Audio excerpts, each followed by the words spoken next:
G'day and welcome to the Ball Boys Fantasy Basketball Podcast. Today we're doing the podcast's first ever auction mock draft with a couple of awesome guests. Let's go! Jordan open. Chicago with the lead. Bryant to Shaq. Not a game. We talking about practice. LeBron James with no regard for human life. Indefensible! Back out to Allen. His three-pointer. Bang! Curry for three. Wow! Unbelievable. Making it rain in New York. We the North are now we the champions. Not the destination, it's the journey. Mamba out. G'day and welcome again to the Ball Boys Fantasy Basketball Podcast. I'm your host, Mitch Casey, and you can find me on Twitter or X at Ball Boys Fantasy. And today we're doing, I believe, the first ever auction mock draft that I've ever done on this show, and very excited to bring it to you. And I'm also very excited to bring it to you with a couple of awesome guests, fellow Aussie and friend of the show, Adam King, and as well, first time appearing on the show, Raph. Welcome to the show today, guys. How are we all feeling? I'll start with you, Raph. Welcome to the show, mates. Good to have you on, and pretty keen to get an auction draft underway. Yeah, thanks for having me. Looking forward to it. This is my first auction mock of the preseason, so it'll be interesting to see some of the different approaches and what people are willing to spend for guys. Yeah, for sure. And Kingy, welcome to the show again, mate. You're a veteran of the auction mock drafts at this stage, we know now. So I'm sure you've got some good strategies up your sleeve.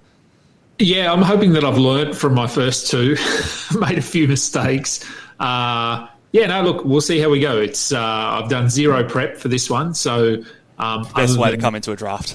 Other than in my head knowing who I want to draft, if everyone lets me draft them, then I'll be happy. Yeah, for sure. It's a very mock drafts are all well and good for snake drafts, but I think it's even more important when it comes to an auction draft because once the first player comes off the board, everything can hit the fan and everything can sort of change very quickly. So we're just about to get started here in 10 seconds. So we'll jump over to the draft room here. So again, the order in which people are nominating doesn't really matter, but Adam, you're nominating 4th. I'm nominating, 7th. And then, Raph, you're at the 10 spot there. So as we get going, do you guys have any strategy in terms of how you nominate players early in the piece? Or is it sort of just whatever? Or is there any specific strategies in terms of getting a guy up on the board?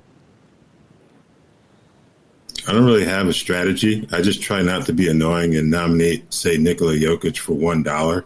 Yeah. I try not to be that guy. I would say that much. But in terms of actual strategies, I think, I don't know, it's kind of difficult, especially at this point in the year, because we really don't have too much of a grasp in terms of ballpark price ranges for guys. So it is interesting, obviously, as Nikola Jokic goes off for $70, so we're off and running here. So the interesting thing here, I think dribbling balls went $70 straight off the bat there when he was at $40 there. I know it's Jokic, so $40 was never going to happen, but jumping $30 over price seems like a interesting way to go. We're at Tatum here at 53. Either of you guys getting in on this action? I am happy to sit a few of these guys out and sort of wait and see how things are going. You said you had a bit of a strategy coming to this, Adam. Is it to do with punting or anything like that coming into the auction draft? Yeah, of course, it's punting. So I've got some guys, a guy that I actually wanted in the last auction mock draft that I did, and I missed out because I wasn't ballsy enough and thought he was sort of out of my price range. And, leaving the draft for $30, I obviously could have gone a lot harder on him. So, I'm going to go on him. But, look, in terms of strategy, I don't know. I think getting money off the board early makes sense to me. So just nominating some of those bigger players and seeing – it also gives you a bit of an idea of what the top names are going to go for when compared to other drafts. So, Jokic at 70, I think maybe in my mock draft he went for 80. I think I remember getting him for 79. I will, because I don't know if I've had a chance to defend myself on this since that mock draft. But when we talk about dollar values of players, and Adam, you're up to nominate here, so I'll keep talking while you figure out who you're going to throw up there. Steph Curry. Ooh, I'm interested in this one. Right. But depending on the size of your starting roster spot, I think it does change the values of players. So in that league, I remember it was an 8-man starting roster spot, whereas this one here is a 10. So I've just got Steph Curry for $51 there, which is probably, I think, about where he goes. I think, a couple dollars under. I think that's fair. So I mean, Shea went for 55, Tatum went for 59, so 51, maybe a slight bargain. Yeah, he definitely fits what I'm trying to do. And like you said before, Kingy, the reason I like the auction draft is that despite different to a mock draft in terms of a snake format, you can come in with a preconceived punt strategy. You can sort of already go, okay, this is what I want to do, and then just target guys that fit that build versus a snake draft. Often I wait and see what I get in the first or second round and then sort of define my strategy from that. Coming into this, I think you can sort of go hard on a strategy early. Yeah, okay. So Jaren Jackson's up now. I am interested in Jaren Jackson. Ooh, that makes two of us there, Kingy. We'll see if I can bid you up. How high are you willing to go on him if you want to let me know that before we start bidding each other up? Probably, well, I mean, I'd like to get him for 40. Okay. Maybe. 32 right now. What's he? I'll bid him up. Yeah, I'm just sort of... I've got the projected values on Basketball Monster just to give me an idea of what players are going for. Yeah.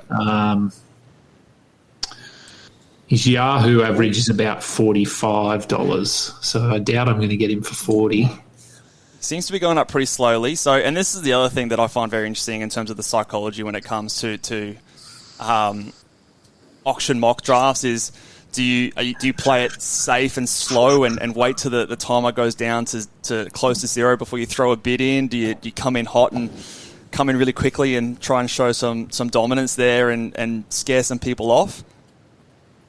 Yeah, I think, well, there's different ways of going about it, obviously, and I'm not experienced enough to know all of them, but has he gone to me? Okay, yes. There you go. I'm repeating my strategy of getting a lot of expensive players early on with JJJ. So that's 2 players on the board for me. Again, not a bunch of value, but again, I've sort of discussed this before. I think sometimes, and shit, it's my turn to nominate a player. Let's get this guy up here. Nominate this player here. Tyrese Halliburton. But I think sometimes we also get caught up a little bit.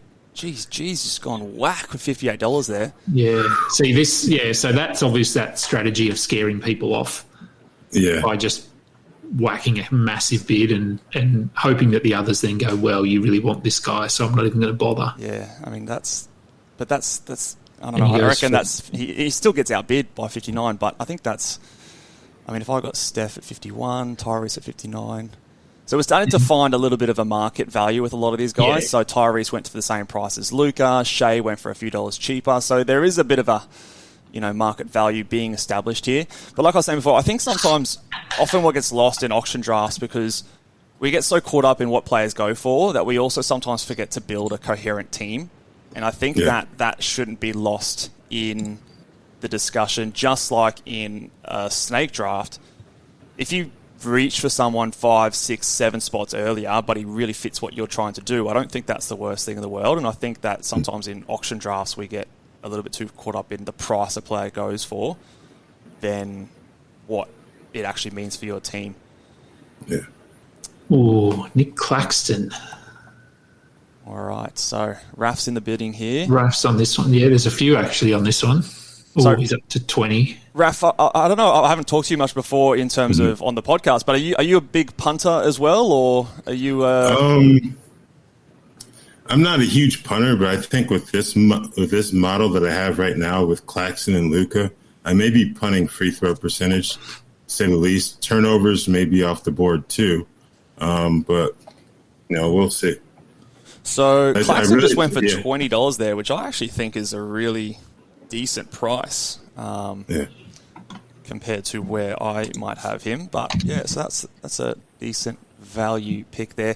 Interesting, Damian Lillard. He went really cheap in that first mock that we did, a little while ago. A little bit of talk about the trades heating up. Do you think that a deal gets done soon, Kingy? Well, I've heard from a couple of people that they think a deal will be done this weekend, but yeah, I haven't heard specifics or anything like that. So maybe, hey, it might be that when I go on my trip, when I leave, he's with Portland, and when I land, he's with someone else. While you're in the plane, you can't do anything about it. Yeah, that's probably how it's going to go. So he's up at $42. What did I get Steph for? 51. So probably a little bit less than Steph, I would assume. So if you can get to the high 40s, I think that's about where market value should be, 44. So starting to approach the point where I think he probably should go. Dribbling balls is going hard here. He's already got 2 players, Jokic, Tyrese, and now Damian Lillard. So he is well down with $27 left to spend for 10 players. So he is going to be sitting on his hands for a little bit longer now, but he's obviously come out strong with a few big names. Maybe potentially looking at a punt blocks kind of a build there with the Jokic, Halliburton, Lillard. He's got assists pretty well locked up there. Anthony Davis on the board. Interesting to see where he goes. What did Durant go for? Where did he go? He went for 45. So I'd value AD at a similar kind of a spot. Yeah. Raph, what are your thoughts on AD versus KD in terms of how do you feel about them durability-wise? Do you think of them in the same kind of tier, or do you think one's more durable than the other? I don't think either one's very durable. I think if you take either player, you're kind of banking on there being a point in the season where they're sidelined for 2 or 3 weeks minimum. Yep. So at that point, if anything, it may impact your strategy further down the draft, whether we're talking snake or auctions. Like you get Anthony Davis, maybe you spend a little bit more on a Christian Wood later in the draft, for example. Kevin Durant, I don't really know if there's a guy you can point to in Phoenix as someone who could potentially benefit from an extended absence. Yeah, maybe like a Keita Bates-Diop or something like that. But I think those guys, they may add a little bit of value to an individual manager's roster if they get them just because of the injury concerns. Kyrie Irving just went off the board for $50. AD did go for $44, so yeah, $1 cheaper than Kevin Durant, which I think is pretty good. It looks like we're flying through this mock a little bit. People are getting the money out quick, which is nice. Kyrie for 50 versus my Steph for 51. That's interesting, I think. So probably of all the players gone so far, I probably do like the Claxton for $20 there that you got, Raph, in terms of just a pure dollar value. Kingy, you are still...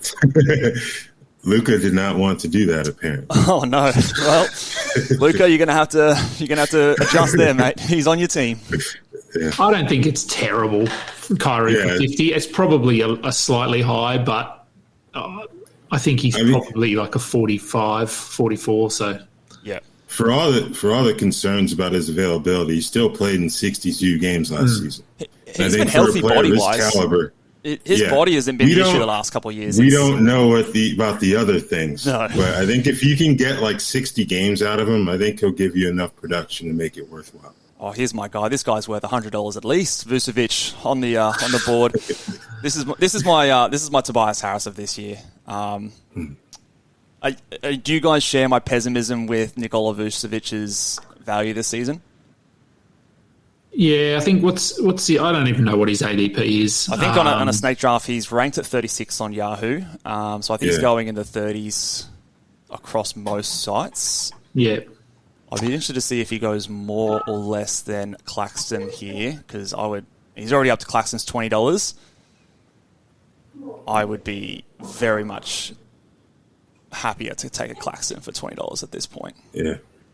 I feel like in snake drafts, Vooch's draft position will drop a little bit just because kind of feel like he has a limited ceiling.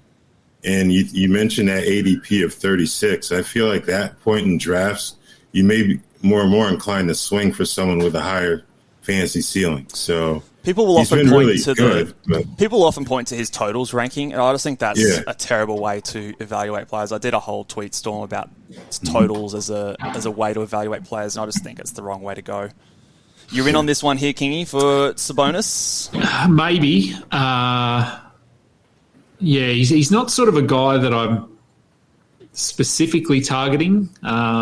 So, I mean, he does fit what I'm trying to do, but he wasn't top of my list or anything. Raph gets him for 36. Okay, that feels good. Yeah, Raph's building a strong punt, free throw, and turnover team. Is this... I'm nominating. Raph, is that sort of the build you're going down, and are you thinking that you might also look to punt the threes as well, or you think you're going to try and salvage that category? I think I can salvage that later in the draft, just because when we're like scraping the bottom of the barrel money-wise, you may be able to get some guys who slip through the cracks like $1 or $2 late in an auction. So I think that's one you can kind of salvage, if you have to wait until late in the draft.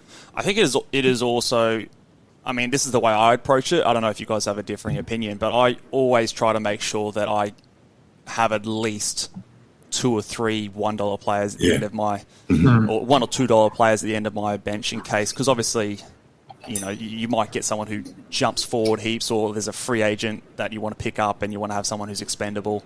I think that's a decent way to go about it in an auction draft, rather than having everyone who's... You don't want to have a team where you don't want to drop anyone if a really good streaming option or breakout free agent comes along. Yeah. Anthony Edwards will be interesting to see where he goes. So he, in sometimes snake drafts, is going start of the second round. So see if he can get up to those high 40s, which a few of those guys went, like an AD went for 44, Durant at 45. If he can get close to that would be interesting. Is that $40 right now? Either of you guys in here? I don't think so. No, I'm not. No. Giannis went for 44, though. That's probably a little lower than I thought he would have gone for. Yeah. So same as Davis? I actually kind of think it's about where I have him. I'm a little bit concerned about his knee, and the new coach is just another variable in and amongst that. I'm slowly but surely sliding him down my board at the moment. So, but that is interesting. I probably would have expected him to go higher. Yeah, I certainly. Yeah, I'm not interested in him, but just I would have thought he'd go for higher. Desmond Bane's on the board here. I think that a lot of the time, just to speak generally on Bane, I think sometimes we are overvaluing the first 25 of the games of the season where he's going to be playing without Ja. I know he'll be better, but especially in head-to-head formats, how much is that actually worth? So I went on. Don't know when he's releasing it. I went on Robin Marks' show on the Believe in Fantasy Basketball 2-3 days ago, and we talked about valuing and overvalued players, undervalued players. To me. Bane for me is someone that's a little bit overvalued at the moment, or not. Maybe not overvalued. Maybe that's the wrong word. But I think he's at value. I think because he's going sort of around pick 20, 22, which I think he can be, but I don't think there's any value there taking him that high. Yeah, I agree. I've nominated Trae Young here. Again, I'll release you guys, who get a little insight into my strategy here. So I'm trying to approach this with a punt, assists, and steals build. So far I've nominated Tyrese Halliburton and Trae Young, 2 guys that I absolutely do not want on my team. But I think we're going to get a lot of money off the board. I do think that $32 is a steal for Trae Young, though. He should, I think, at least be getting up to that $40 mark. He should, in my opinion, what did Edwards go for? He went for 41. I would definitely value Trae over Edwards. So interesting to see where he goes here. What are you guys' thoughts on? I think people are a little too worried about turnovers with Trae Young in a 9-cat. I wouldn't be too concerned about it, but maybe that may be impacting his price. 35 is great. Too low for him. That's a good price for Trae. Again, you talk about -1 rankings. He's a guy that shoots right up. And every year his 9-cat ranking is dramatically different, but he basically does the same thing. He puts up great points, decent-ish threes. You'd actually expect that to be a bit higher, but elite assists, elite free throw percentage, and I've done a show on categorical and statistical scarcity, and those are the two hardest, and the points are the three hardest things to find later in drafts and snake formats. So he's good at the things that are hard to find, which I think boosts him up a little bit further. LaMelo Ball, Kingy, I know you're a big LaMelo Ball fan. You're in on this? I can see you bidding him up. I am in on this. How high are you wanting to go? I'm not going to be in this one. You got him at 45? Yeah, look, I know he went for... 45. 45. I'm stoked with that. That's great, yeah. I mean, I got Steph at 51. I probably would have, LaMelo a similar price. So Yeah. I probably would have gone to 55 for LaMelo. Yes, okay. So, yeah, happy to get him. And look, I think along with Trey, this is potentially a side effect or a bit of a going a bit later. If LaMelo or Trey had gone in the first round, they probably would have gone for a bit more, but people are starting to probably scale back their spending slightly. I'm going to get in on Chet. Yeah, shit, I was in on it too. I was hoping I'd catch you off guard and keep you talking, mate, but I'm going to let him go at 22. I think I've already got some decent blocks and I can get some more later, so I'm going to let that one go. But you've got him now at the moment at 23. Yeah, it's... am I going to get him? Oh, okay. Yeah. I think that's a good price. I probably, if I didn't have JJJ already, I would have gone up to maybe 24, 25. Oh, Wemby next. See, I just like having a fun team too. I think Chet will be fun. I think LaMelo will be fun. I think Wemby will be fun. But so I got Chet for 23. What do you think Wemby goes for? 30? 30-ish, I would imagine. But I could definitely make the argument that Chet be better than Wemby. But again, it depends on your build. So if I'm going to hazard a guess here, you might be looking at a bit of a punt points here build, Kingy. So if you're in that situation, then Chet is definitely more valuable than Wemby, in my opinion. But Wemby might be more valuable in a punt field goal percentage build. So I think that's another thing that we always need to keep in mind, that the values of players will be dramatically different on different builds.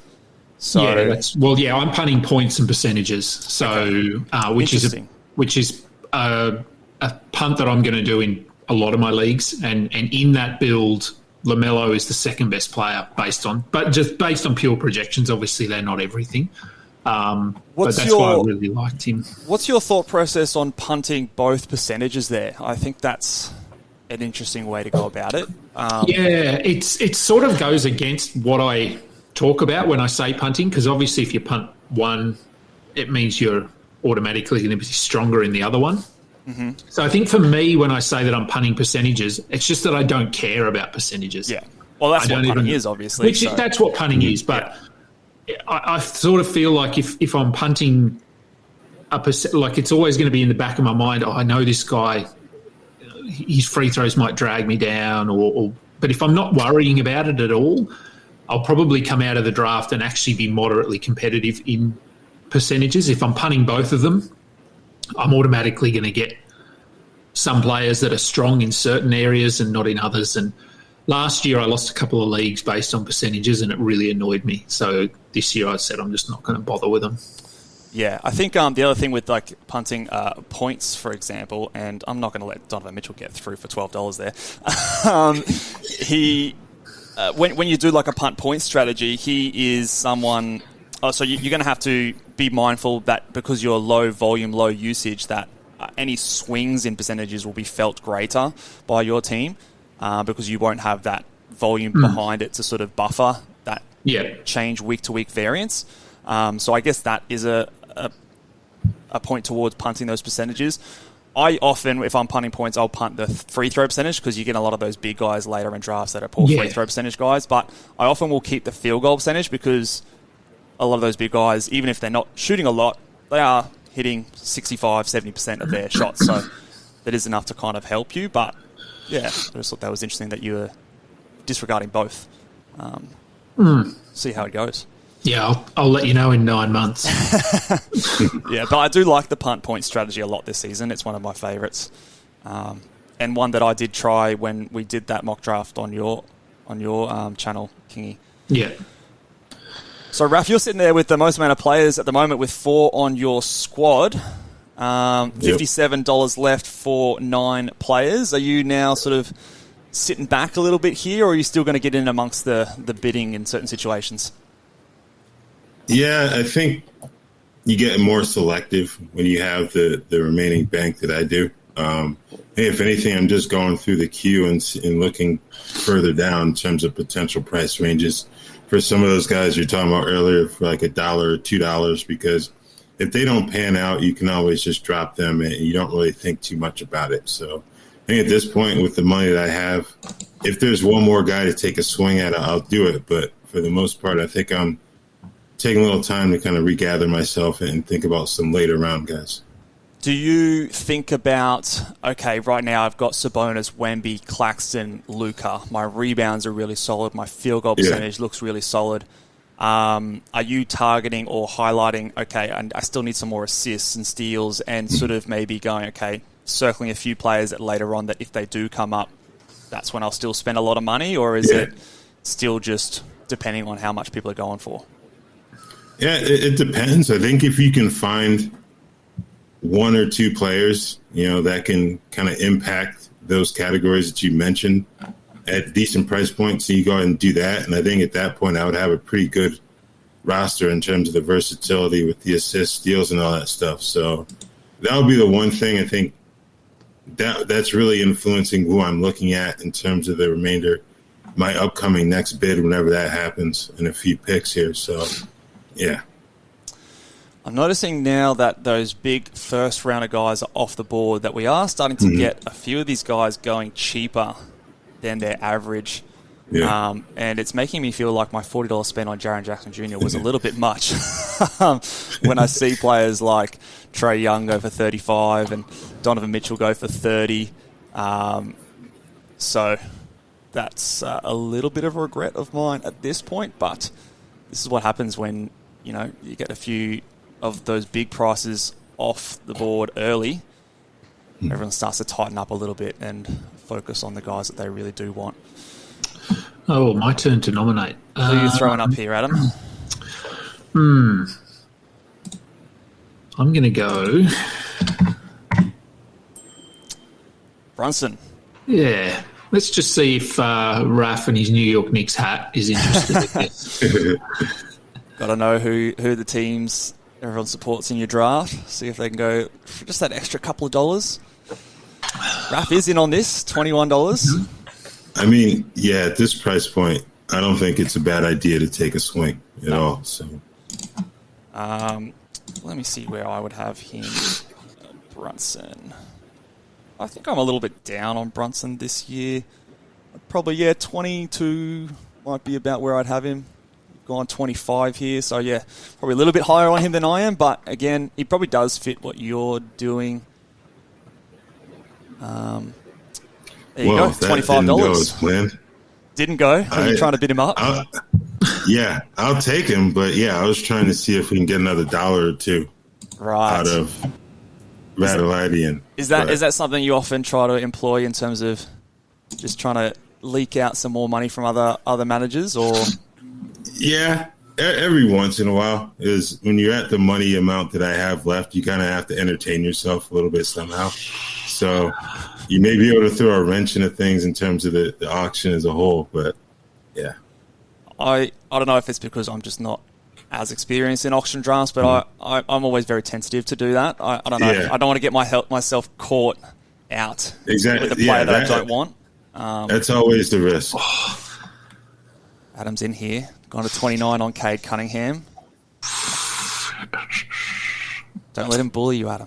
No, it's all right. I didn't really want him. I took him in the last draft that we did, but that was because I missed out on LaMelo, so I got LaMelo in this one. I do like Cade. I've got him on a lot of teams, too many, but I'm okay to pass here.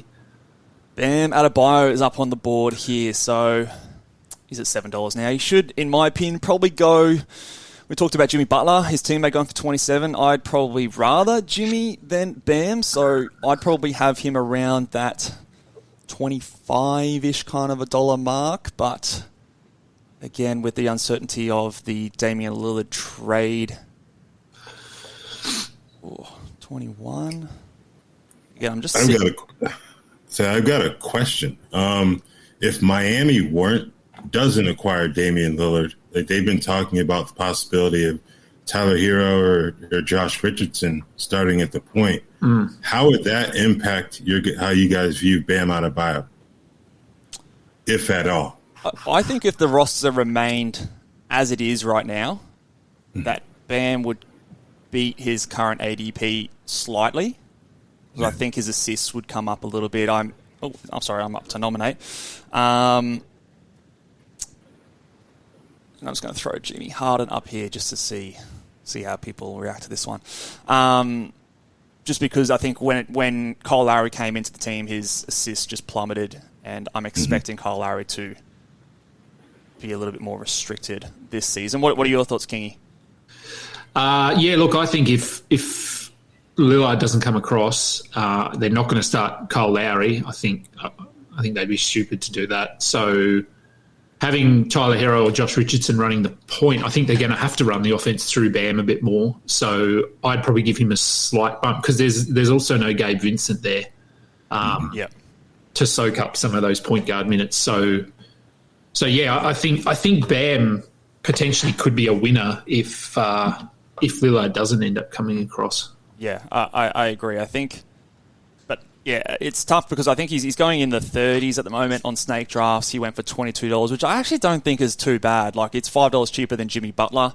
Now, I'm interested in this one here. I know you like Jordan Poole, so I'll be concentrating here. How much do I want to get him for? If I look at my little notes here. Okay, I'd probably be happy to go up to 20. Oh, he's going up there. And again, this is a lot of people who follow me on Twitter and on, so they know that I'm keen on Poole. So he's up there. I do need free throw percentage though for the punt build that I'm looking at. Oh, I'm going to sit out on this one. I think at $21. In my build, I've got him as a $27 player because of the punt steals. And he's not very good in that one, but I still think I can probably get some more value later. What do you guys think of Poole this season? Are you as bullish as I am? I'm in a snake draft pretty happy. I probably view him as a third-round guy, hoping to get him later than that, but I think he's going to be big. Raph, what are your thoughts on Poole this season?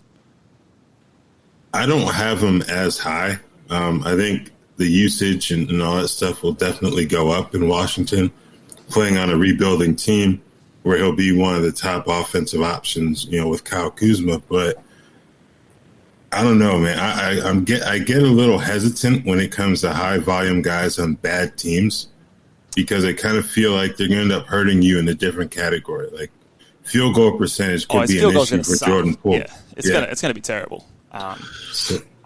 But again, it comes down to, I guess, are you punting that? Now, Lucas B7 here has Kyrie, Desmond, and Bam. It doesn't strike me as a big punt field goal percentage build, but interesting. King, are you big on him or? Who was the question? Jordan Poole. I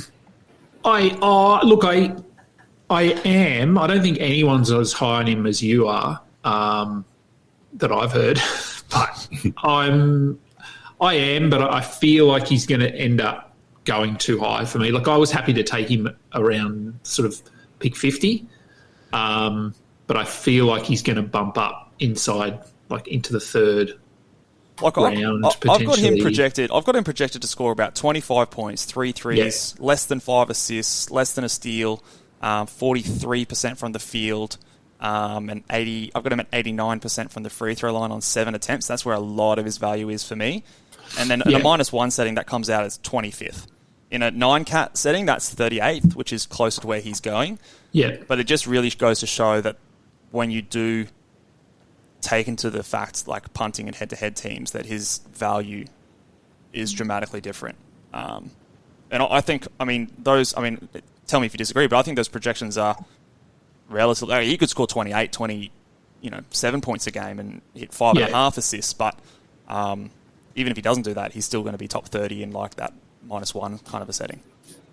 Yeah, look, I think probably the only guy who might be as high on him as you is, I think it's Zach, who has come on my show a couple of times and projected that Jordan Poole will lead the league in scoring this year. So he's it's a hot take, obviously, and I don't know if that's going to happen, but he is very high on him too. So now you're in on Fred VanVleet here, obviously. Don't worry about his field goal percentage. You love his assists and steals and threes here, but you've been outbid. How high are you willing to go here for Fred VanVleet? I don't know. I think I'll go to 30. Okay. Winding the clock down. We'll see. Yeah, so you should just get Zach on your show and just do a Jordan Poole podcast. Yeah, we'll have a pool party on the show. And he goes to your team. Okay, so how are you feeling with your squad so far here, Kingy? You've got a couple of big assist guys and steal guys, as well as Chet there. So look, assists, steals are pretty good. Threes are good. I need to get another blocks guy. I've got Chet, but he's not going to hold up my blocks category by himself. So I do have a guy in mind who will get me those blocks. And I probably need some more rebounds. It's tricky, because as you've said, you target guys like Walker Kessler or Nick Claxton, they're going to get you 0 threes. So that really drags down that category. So I like to get. That's why I like Jaren Jackson. It's why I like Chet, Wemby, because they get blocks and threes. Yeah. So there are a few of those guys. Brooke Lopez is a cheaper one that I might be able to get at some point later. So no, look, I'm happy so far. I've got the guys that I wanted coming in. Yeah, I think it's shaping up like a good team there. It's interesting that I sort of started hot and now I am left, except for the Redelian, who still has all of his money left with the second most amount of money. And he's finally getting in here on Paul George, but he's the only team with no players left. Raph, you've got the most amount of players, and do you have the least amount of money? No, Dribbling Balls has less money than you, but you're the next least there. So, yeah, it is always interesting, people coming in with different strategies. Raph, are you normally someone who goes hard early or no, depends? I usually get a little skittish when it comes to those big money bids, and it's hurt me in the past in terms of not being willing to spend, and I end up with guys who are good, but they're not the prolific producers that you need in a fantasy league. So, yeah, I think this is kind of a departure from what I usually do. And if something hasn't worked in the past, why would you keep doing it? So that's right. Yeah. Definition of insanity, they say. Yeah. I think that there's a difficult balance. And that's what, we talked about, like these auction mock drafts. It's the practice you need. Sort of what is that balance? But it is different different drafts and different groups of people that you're with. So based on this one here, that those first round guys went for quite a lot, and then the spending has really slowed down since then. Karl Anthony Towns. I'm very happy for him to get bid up here. Let's get some money off the board. And I can't pronounce his name. I'll call him Rad. Rad's gone back-to-back here with Paul George and DeMar DeRozan, so he's finally back on he's joined us here, and he's got 2 players there, $156 left. So everyone's got some players now. Everyone's got at least 2.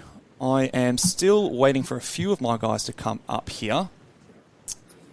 What do we think about Karl Anthony Towns this season with, obviously he was a first-round guy a couple of years ago, went back and was quite injured last year. Kingy, do you expect him to bounce back or more of the same this year for Cat?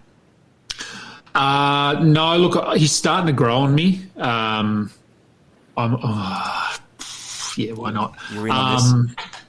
Yeah, I think this is too high, but look, I think he'll actually have a decent season. You can have him for 30.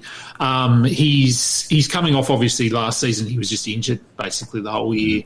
I don't know. I feel like all the talk is about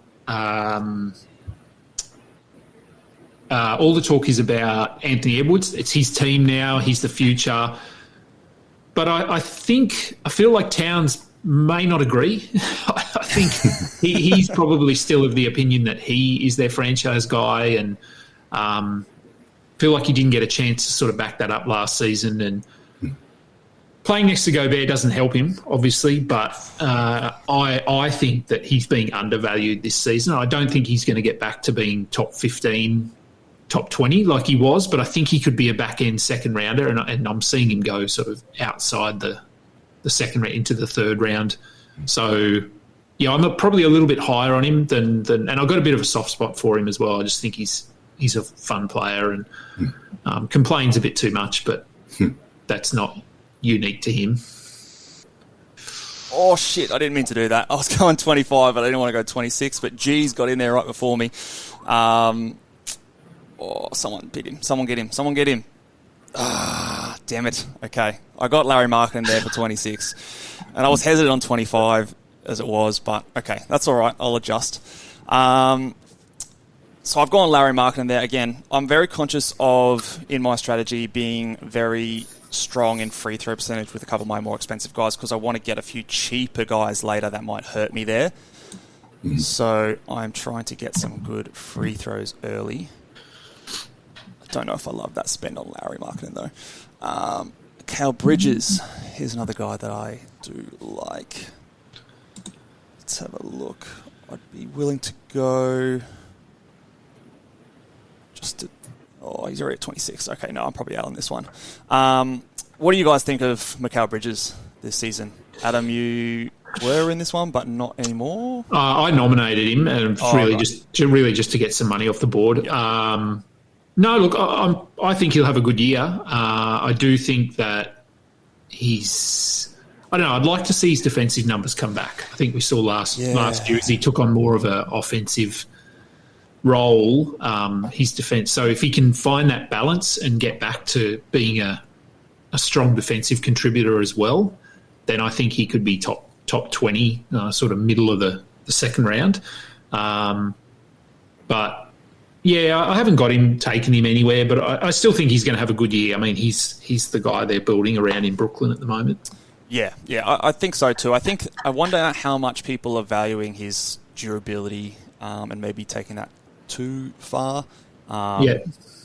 He's not a guy that gets rebounds, assists, and like I said, the defensive stats kind of fell off. The one thing I do really like about him, and maybe I value this too much, it seems to be a common theme with me, but his free throw rate and percentage there is something that is worthwhile considering. But I don't think he's a second rounder in snake drafts where he often goes. Zion Williamson went for $18. What do you think about that, Raph? Zion, are you in on Rip Zion this year? At that price point, I think that's a good reach to take. I don't think I would have gone very higher than that if I had the money, just because of the availability concerns. He's one of those guys where if he's on the court, he can really give your fantasy team a boost. As we saw, he gave the Pelicans a major boost while he was out there, but then he gets hurt and he's gone for 3 to 4 weeks or maybe the remainder of the season. So he's very much a risk-reward kind of fantasy player, in my view. So even if I had the money to bid on him, I don't think I would have done it. Yeah, I think it is hard. I've got this nagging feeling that he's going to play more games than we expect this season, but there's no science or any logic behind it. It is simply just gut feel, but more just based on the fact that, he's obviously had a tumultuous off-season and hopefully that wakes him up and he starts taking his career a bit more seriously, but I could be way off. He could definitely go down in an injury again. Kristaps Porzingis, the Boston Celtics. Kristaps Porzingis goes for $23. So, again, I've spent 26 on Lowry. Mikal Bridges went for 28. Kristaps Porzingis went for 23. So, I guess that's kind of around decent market value. Maybe Porzingis' value there, but... You're nominating here, Mitch, just so you know. Let's get this guy up here. Sorry, chatting away. Let's get Darius Garland off the board, get some more money off. I'm very curious to see how hard you go on a certain player when he's nominated. Okay. If there's one guy you're hotter on than Jordan Poole, there's one player, I think. Oh, the Mobley. Yeah, the Mobley. The koala. Yeah. I am pretty keen on Mobley. I mean, you've got to plant your flag somewhere, but... Yeah, I think you've talked me into him a little bit. Oh, okay. I mean, I was high on him. Like, I like him, but I think he's slowly creeping up my ranks as well. Yeah. Again, the thing is, obviously, a lot of people in this mock draft room that listen to my podcast and follow me on Twitter, so I wonder if I've talked any of them into him as well. So I have to always see what he goes for. Darius Garland goes for 21. I think that's reasonable. Yep. That's reasonable there. I mean, only $3 more than Zion. So that's interesting. Jakob Poeltl, he's a guy that I've always loved, and I think he's criminally underrated most years. I wonder if he'll go for cheap here. Yeah, I got him in Josh's mock, the 16-team one he did on whenever he did that. And I think I took Poeltl at around pick 60, which is higher than he's been going, but I'm fine to take him there. He is just so solid. And when he went to Toronto, like, numbers were great. And I just think that he's underrated every year. He gives you good assists for a centre guy. $11. Yeah. If you look, I think last year, I know I looked this up during the draft, he finished sort of top 70 or something for the year, I think. But he was terrible in San Antonio. So if you take that portion of the season out, in San Antonio, yeah, so when he was in Toronto, he was probably a top 40 player. His minutes came up as well. $11, I probably should have got in on that. That's a bit of a steal, in my opinion. Kawhi Leonard. He should get some money off, surely. In my build, he's about a $30 player, but he should go for more. All right, let's stop stuffing around here, guys. Come on, get him up. Yeah, I'm interested, maybe. I'll get him for 20. How high do I want to go? I mean, I don't want his steals. I don't really care for his... Yeah, come on, guys. Get him at least to 30. He should be at least up to 30 here. Oh, I don't want to. Oh, Adam's in. Oh, for $23. Yeah, I think... Who do you think is more of...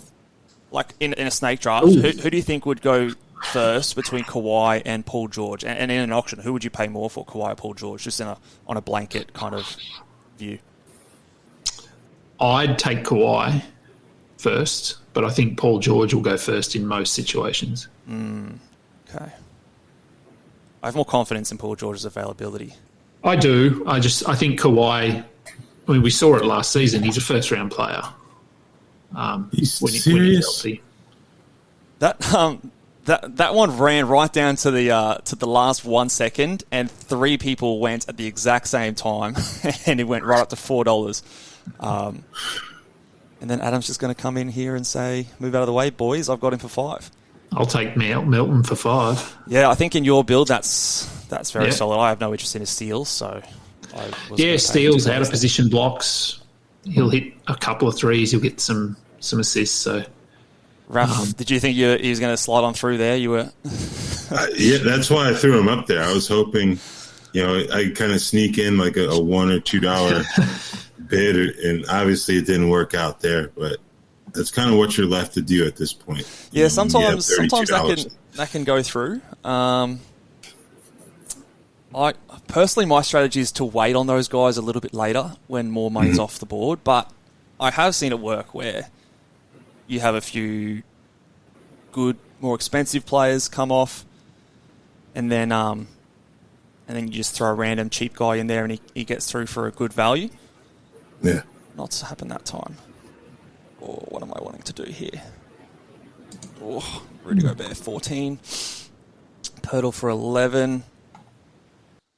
All right, we are back.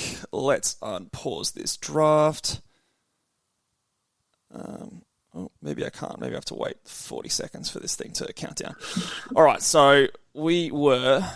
Who's on the thing here? Jarrett Allen is up for... What's he at? $8.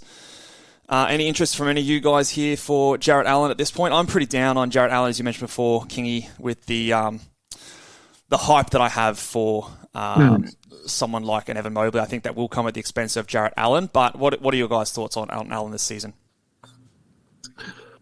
Oh, I think he'll be fine, but I don't know. I feel like he may have peaked. I just don't know how much better he can get because I don't see him sort of adding much to his offensive arsenal. And as you said, Mobley is ascending. So I think he's fine, but I don't really see a lot of upside for him. Yeah, I mean, what's the difference between Jarrett Allen and Jalen Duren or Mark Williams or some of these guys that are going in snake drafts 30 spots later than him? I just think he's a decent center. He'll give you good center numbers, but yeah, how valuable is that really? I also wonder if Cleveland's going to have to make a decision at some point between him and Mobley. I think because I don't know if they can have a title contender with both of those guys figuring prominently in the rotation. Maybe they look into possibly getting trade value for Allen. I think Mobley has a higher ceiling, so maybe that'll make them more inclined to hold on to him long term. But yeah, I think Donovan Mitchell's still got a couple years left in his contract, but I'd imagine that Cleveland would want to set everything up that they possibly can so that when the time comes that Mitchell will be all in on re-signing with Cleveland. And I think they may have to consider potentially parting with Jarrett Allen to get more pieces on that team for a bona fide contender. I think that's exactly like my thought process as well. I think that's definitely a real risk this season, and obviously with how they flamed out in the playoffs very disappointingly last year, that's definitely something that they should be considering if they're not. And I also think that the signing of George Niang is a way for them to at least trial that a little bit before actually pulling the trigger on a trade. Having that floor space out there at the 4 with Mobley at the center is a way that they could at least test the waters there. And if that works, then maybe, okay, why are we paying all this money to someone like Jarrett Allen and, when we can get some more scoring and floor spacing out there. Chris Paul just goes for $10. What do you think about that one in terms of value, Kingy? Do you think that's high, low? I've got no interest in him on my team, obviously with steals and assists on punting, but... Yeah, I got him, so I'm hoping that $10 is good. I think, I think from a general valuation in my point of build, view, it's punting points, punting percentages, some assists and threes and steals. He wasn't top of my list again, but I'm happy to take him for that price. Yeah, I think it's a decent price. He looks like he's going to start at this point. Here we go. Here we go. Right. I think that Chris Paul should start, at least from what we're hearing from look how fast people are bidding on this guy. From an ego point of view, I don't know if that's going to be a good thing for the Warriors or not. I knew this was going to happen. People are just going to bid him up. Go on. How high do I actually want to go from him? 18. I think that's still a decent price. 19 for Raph. Getting in there, just bidding him up. I haven't even gone in on this. Raph's got $19 on. Do you want him, Raph? Yes, I do. $20. Yeah. Snakes at the last minute. I'm going to be out on this one. I think I'll wait. Just sort of scrolling back through here, like looking at players, similar players, what they went for. It's my turn to nominate. Let's go. Let's go this guy. All right, so just scrolling back up through players, Porzingis went for 23. Mobley went for 20. Would you rather Mobley over Porzingis? I'd rather Mobley, for sure. Yeah. Mm-hmm. Yep. Okay. I'd rather Mobley over him. I'd rather Mobley over Bam, who I think went for more. No, I think 20 is good. I think 20 is good. Yeah, very interesting. Carly Towns went for 30, so $10 more. Yeah, very interesting. No, I'm all aboard it. I think that he is definitely someone.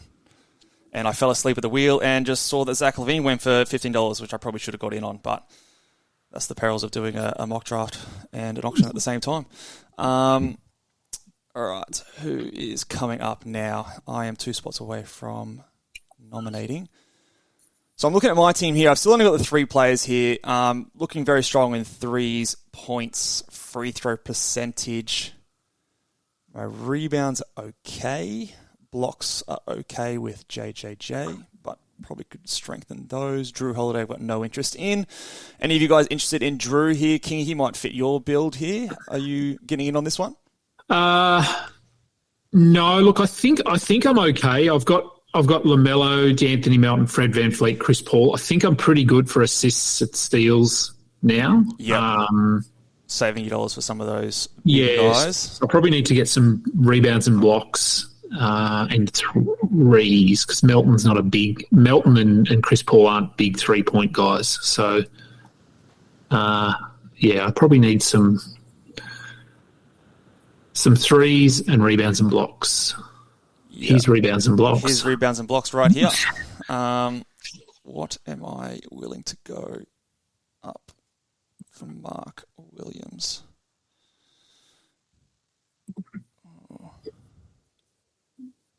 Well, I'm okay going 6. I can do that. That won't break the bank. I can do 8. Can I do 10? I can probably do 10. All right, I'm probably out here now. I think, where do you guys value Mark Williams this season? Do you think he's going to be a guy that comes out and plays 31 minutes, 30 minutes a night, or do you think he's more of like a 25 to 28 minute a night starter? I like Mark Williams. I don't like his franchise. Or his coach. That's pretty much how I can say, yeah. Well, the coach isn't the one who decided to re-sign P.J. Washington and Miles Bridges. Mm-hmm. And even though neither of those guys is a true center, like we may see Washington play some minutes at that spot, I'm just worried that they have so many players at those 3 and 4 positions that Williams may suffer a little bit, even if it's not in the minutes department. Maybe he doesn't get the touches that you would want him to get, playing that 2-man game with LaMelo Ball. So I think that's my concern there, because you still have Gordon Hayward in the mix too. Brandon Miller, 2nd overall pick, he's going to have to get some run in there too. So, yeah, I really like Williams as a player. I just don't like what they're doing down there in Charlotte. The other thing with Williams that I will say is last year when he moved to a starting role, his block rate compared to what he was on the bench actually fell away a fair bit. He averaged the same amount of blocks, I think, playing like 16 minutes on the bench as he did playing 25 minutes as a starter. Yeah. Which we often do see with players that when they get more minutes, their block rates go down, especially if they're trying not to foul as much. So we kind of think of him as an elite shot blocking kind of a guy, and I don't actually know if that's 100% accurate, and I'm going to be interested in this player here. How high am I willing to go on a Turner? So we had Mobley go for 20. I think they're probably similar. I've got him at 22 at the moment. I am, again, conscious of my free throw percentage. Go away, Rad. All right, I'll go one more. Oh, Adam. You snaked me. I'm going to go one more and then I'm out. I'm going to go one more and then I'm out. If you want him, Adam, if you go one more, you have him. He's yours. I'm capping out at 20. Oh, I talked you into it. Now I'm going to go again. No, I'll let you have him. Yeah, it's probably a slight overpay. Just looking sort of in a vacuum, but as I said, I need rebounds, blocks, threes, and he does all of them. He does all of those. Yes. He's not a massive rebounding guy, so I probably still need some boards because he's probably only going to be sort of a bit like Jaren Jackson. He's more like an 8 rebounder night, 7.5, not an 11 or 10. But I've got some guys in the back of my mind. Yes. Pascal Siakam, is he one of those guys? He's not for me. No, he's not. I'm very down on Siakam this year. I think he's just, I don't know, sometimes gets overrated when it comes to category league rankings. I've always liked the fact that he's center eligible on Yahoo for those heavy punt builds where you're punting the big man stats and he gives you the points and assists. But outside of that, I think he is often overrated. Dribbling balls. Is he auto drafting now? He's back. Oh, he's back. Okay. He just stepped out and then the auto just wanted him to get Pascal. I'm sure he's happy about that because he would have been left with no money on his team at all. So Rad is now getting in here. So he was the last person to get a player on his team, and then he grabbed Paul George, DeMar DeRozan, and Kawhi Leonard. It looks like he's exclusively looking for forwards on his team at the moment. But all of those guys at a decent value. He's still got $109 left, and he's already got 4 guys who you'd probably consider top 4 rounds in a snake draft. So I think he's having a good draft so far. The Radaladian. OG. This looks like you're kind of a guy here. Kingy, why don't you bid him up? No, I'm good. You good? Yeah, because I don't want to get him accidentally. It happened to a couple of players already, a couple of guys already this draft. So, how high are you going here, Raph? You're at 18 now. I think we're going to go to 20. Okay. Going to 18 now. I think you might get him here at 18. That leaves you with $14 for how many? 7. So you've got average of $2 left for your last few picks here. Maximum spend of what's your maximum spend then? If you've got 7. $8. $7 or $8. Yeah. Okay. $8. Yeah. Right. So it looks like you'll be chilling here. Oh, here's a guy I'm interested in. I'm very keen on Duran. Who do you guys prefer, Mark Williams or Jalen Duran this season? I like Duran.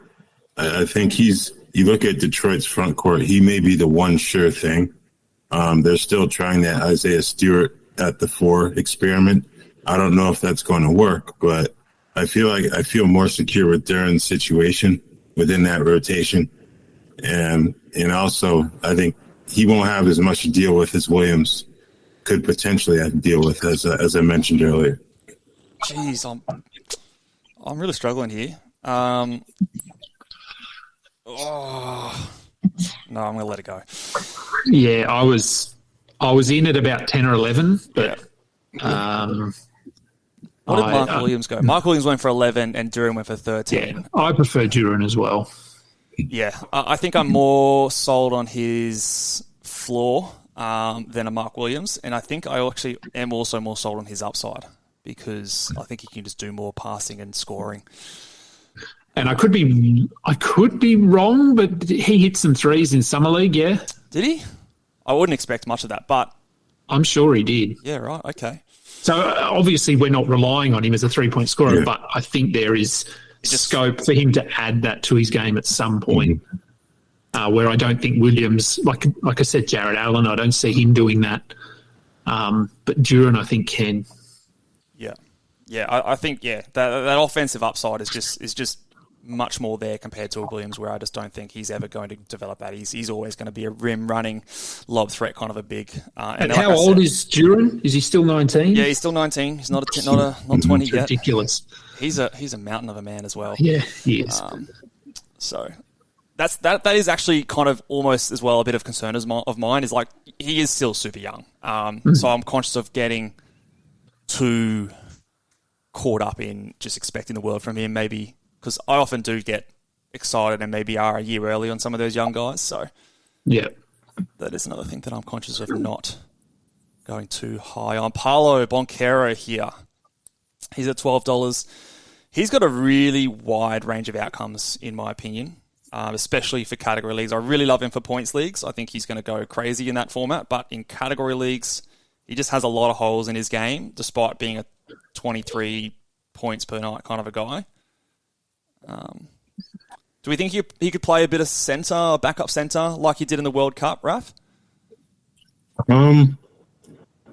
I think he can.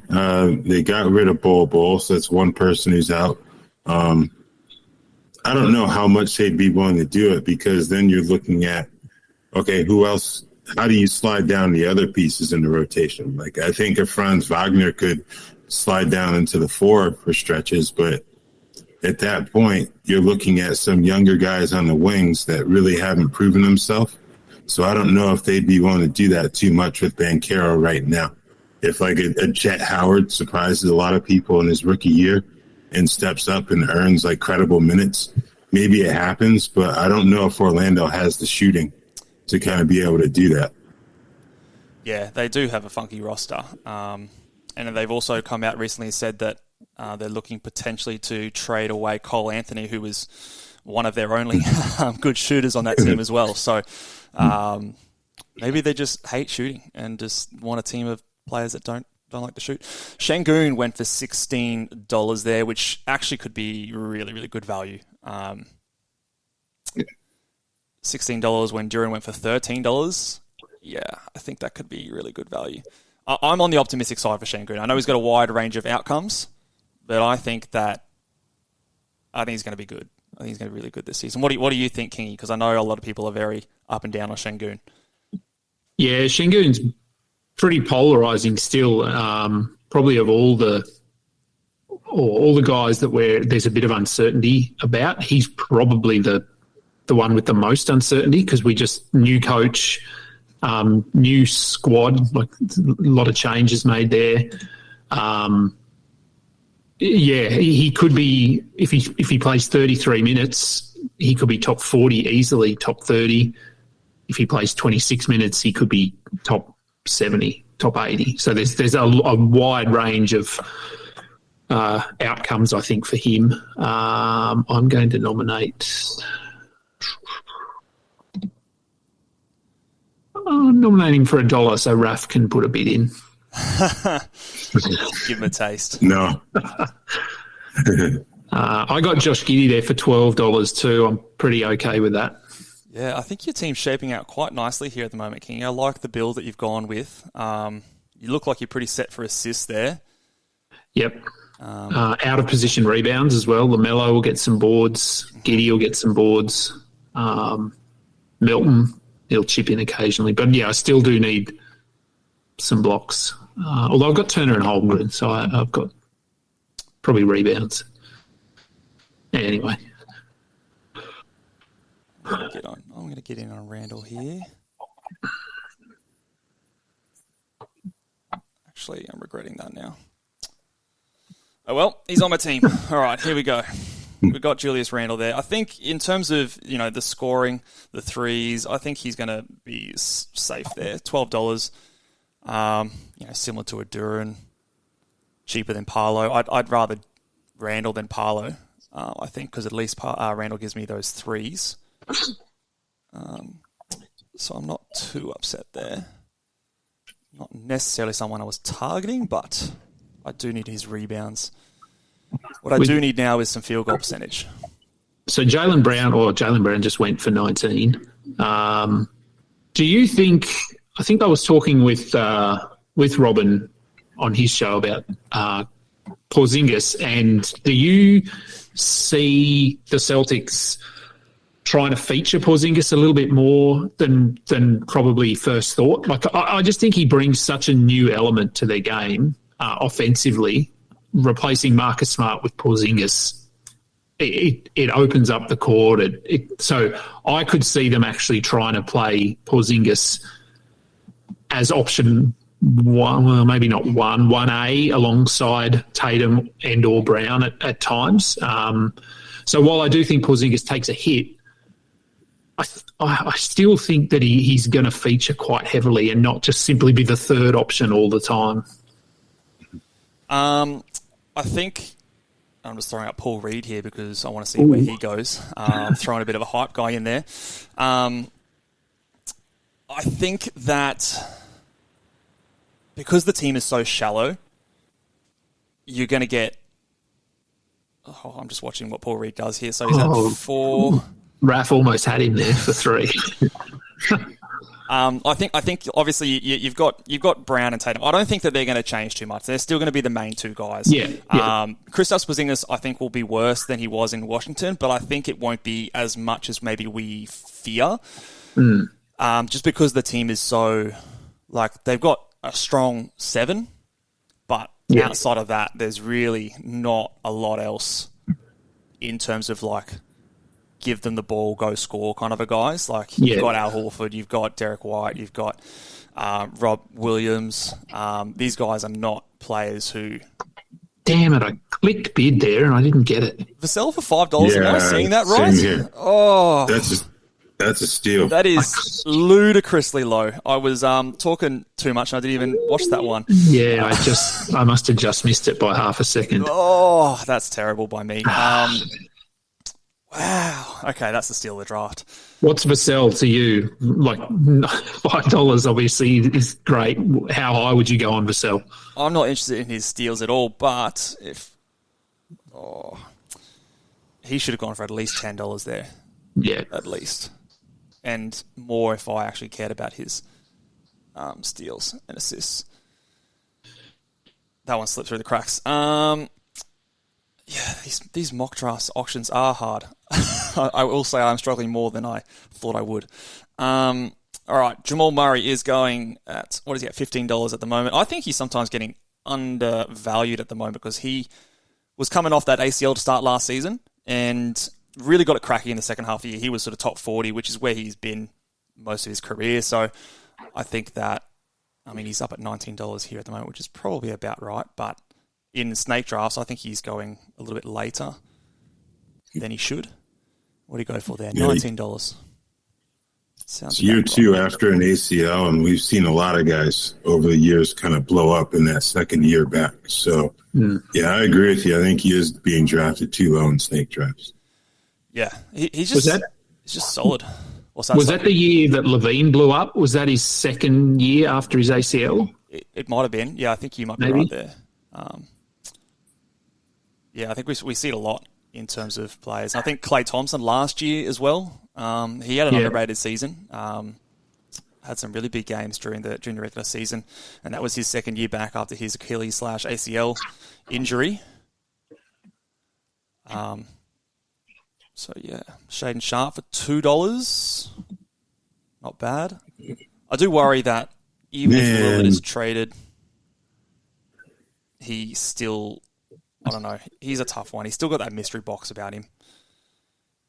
Derek White. Ooh. He's another one I think that's been not overvalued, but he's been drafted at value. He's sort of, I'm happy to take him at around 70, but he's going higher than that in some spots. Derek White. I have him as a $4 player, and he goes for a $4 player. I think in another build, that's actually decent value. But in my build, I'm not super keen on that. But for $4, I think that's not over for sure. No, he's probably closer to 8 or 9. Yeah.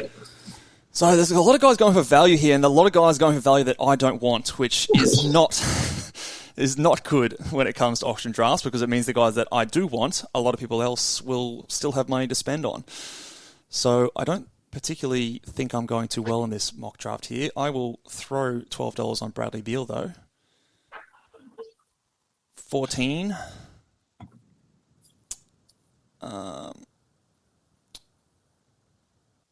See, I'm still waiting on several guys. I've got so many guys that still are on my target list that haven't come up yet, and I'm just mindful of saving some coin for them.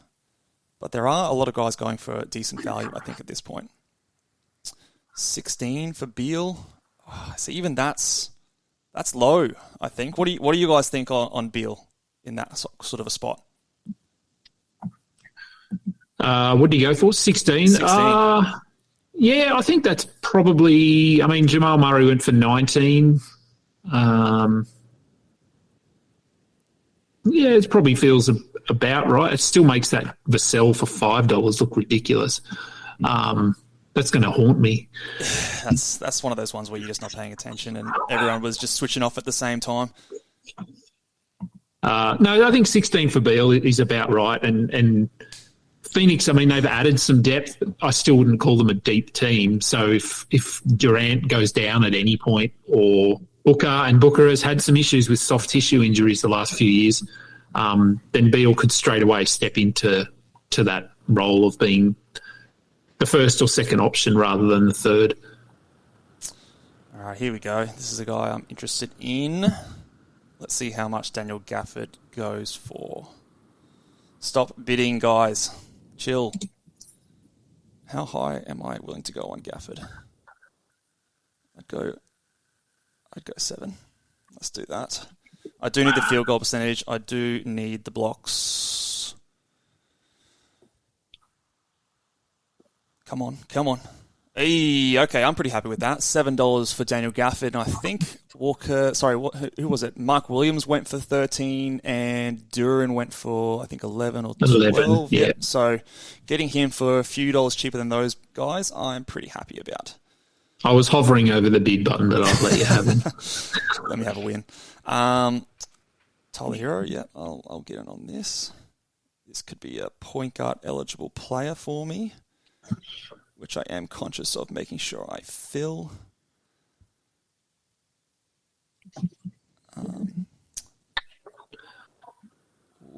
Okay, was he at 8? How high am I going?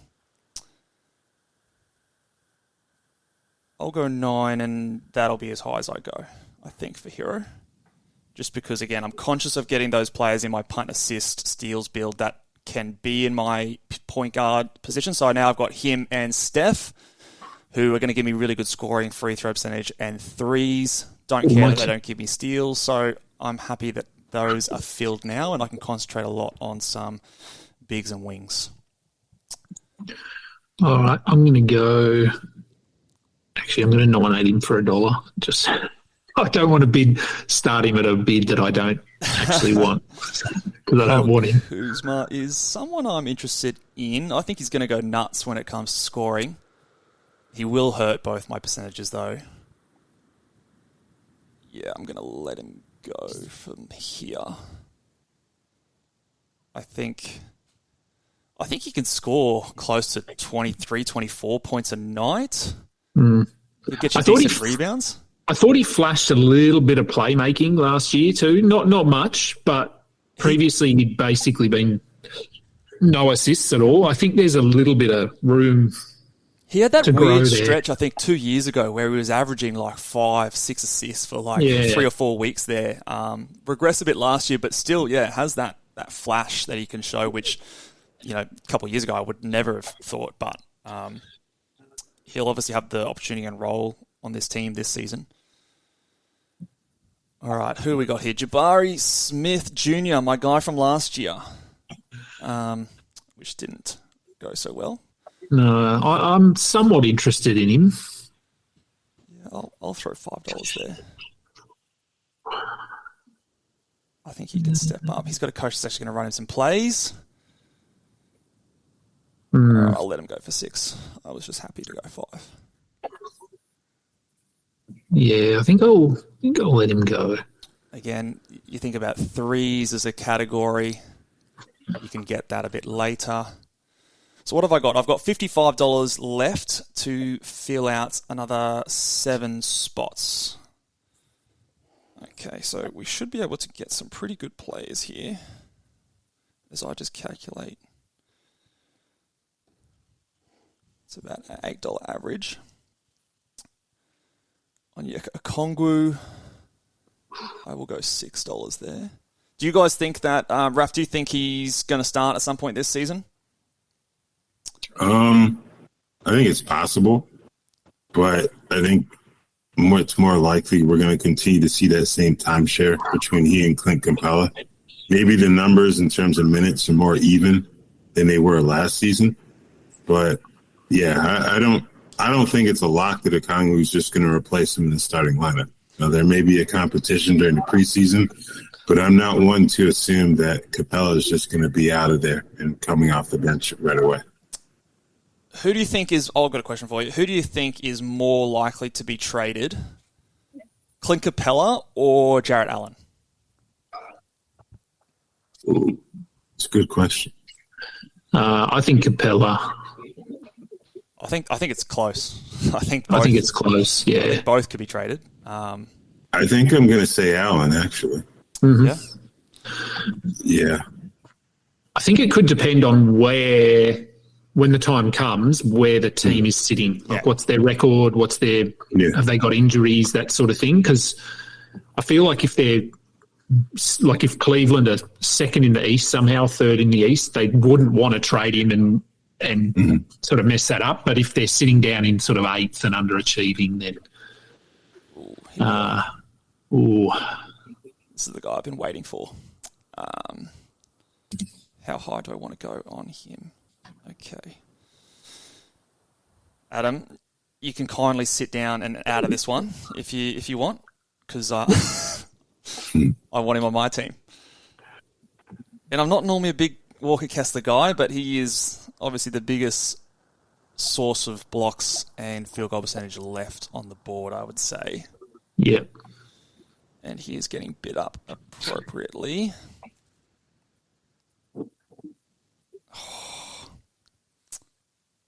No, we're gonna keep going here. We're gonna keep going here. I do need what he would give me. Yeah, if I didn't have Turner and Holmgren, I'd probably be in on this, but I don't like his value is obviously buoyed by high block numbers. So I can probably get away with focusing a little bit more on other categories and not the blocks. But he's at 22. Paz, piss off. All right, I'm going one more. I'm going to go one more. That's it. Paz, if you want him, you can have him for 25, but he does want him. Damn it. Okay. All right. Well, at least I got some more money off there. I'm going to have to really concentrate. I mean, how am I looking here? I do have JJJ. I've got Gafford there. So blocks are strong. It's more his rebounds and field goal percentage that I'm after, which there are a few other guys that I can Here's some blocks if you want to get in on Brook Lopez. Yeah, it was more the rebounds and field goal percentage for me. Okay. Because I have concentrated a lot on getting some of those other stats earlier, whilst also getting a JJJ and a Gafford, who will give me more blocks, but not as many rebounds. But I've got a few other targets to have a look at. All right, Raph, you are nominating. Who are you going to throw up here? I'm going to nominate Markelle Fultz. Oh, this is surely aimed at King here. So, King, you got $50 left. $40. I'm just going to hold down the offer button. $40 on Fultz here, surely. That's the play. No, I mean, I have a limit. Obviously, I can't get too excited. I can't. So, I know you're high on Fultz, Kingy. What's your... As I don't want to distract you from your bidding process here, but I'm going to go one more. What's your reasoning for having Fultz as one of your my guys this season? Where do you think he improves? Oh, look, I think just what I saw from him last season, I didn't get him there for 12, but I don't really need assists and steals, which is the only reason.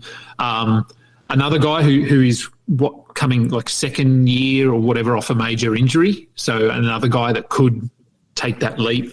I think to me the start he had to his career, which we all know was terrible.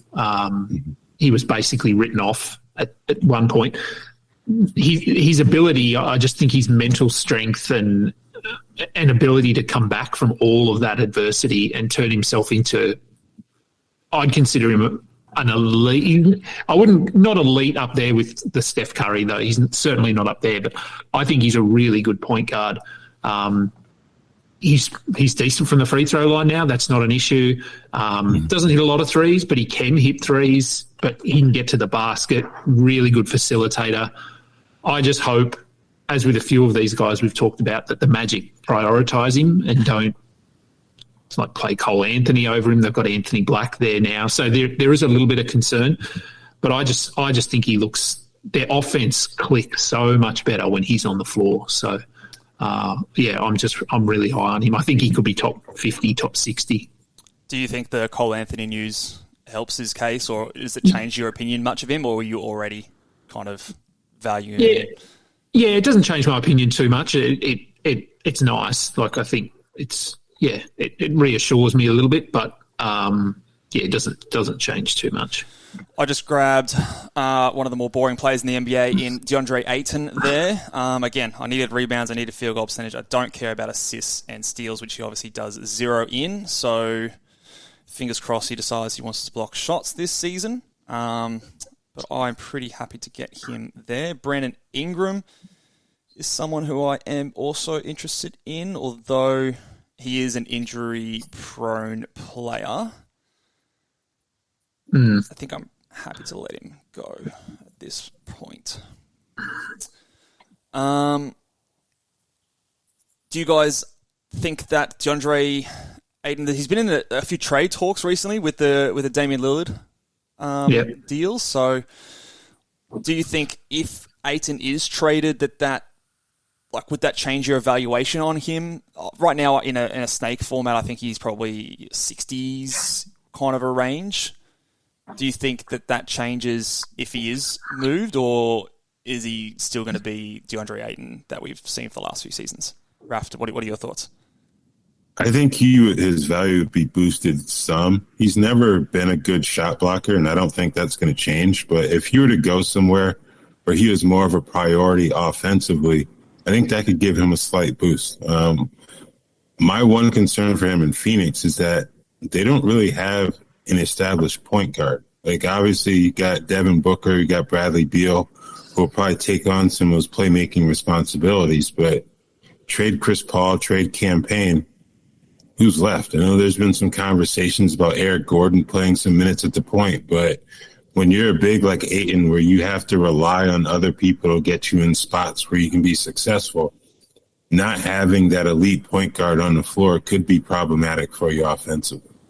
Yeah, I agree. I think I could see it going either way with him, especially in a team like Portland where there's a lot in flux, there's a lot changing at the time. Andrew Wiggins goes on here, and I was listening to one of your, the Tank Me Later, I think it was, that Noah Rubin's now doing. He's put forward a very strong case for Andrew Wiggins being very undervalued in fantasy leagues, and it actually got me thinking a little bit more, because he's not really someone that I considered too much before listening to that podcast the other day. Did you have a chance to listen to that one, Kingy? Or? Yeah, look, I think Wiggins is. I think people still, when they think of Wiggins, they think of what he was doing in Minnesota and, am I going to bid here? I think they're still hung up on his, what he can't do as opposed to what he can do. I still think there's that mindset. So I have to nominate. Look, I think last season he was a bit of I wouldn't say he was forgotten, but he was out for that. It was a decent amount of time with all of the personal issues going on. People almost forgot about him last year. So I think he's just one of those guys that you're going to get to the range that he gets picked in, pick 80.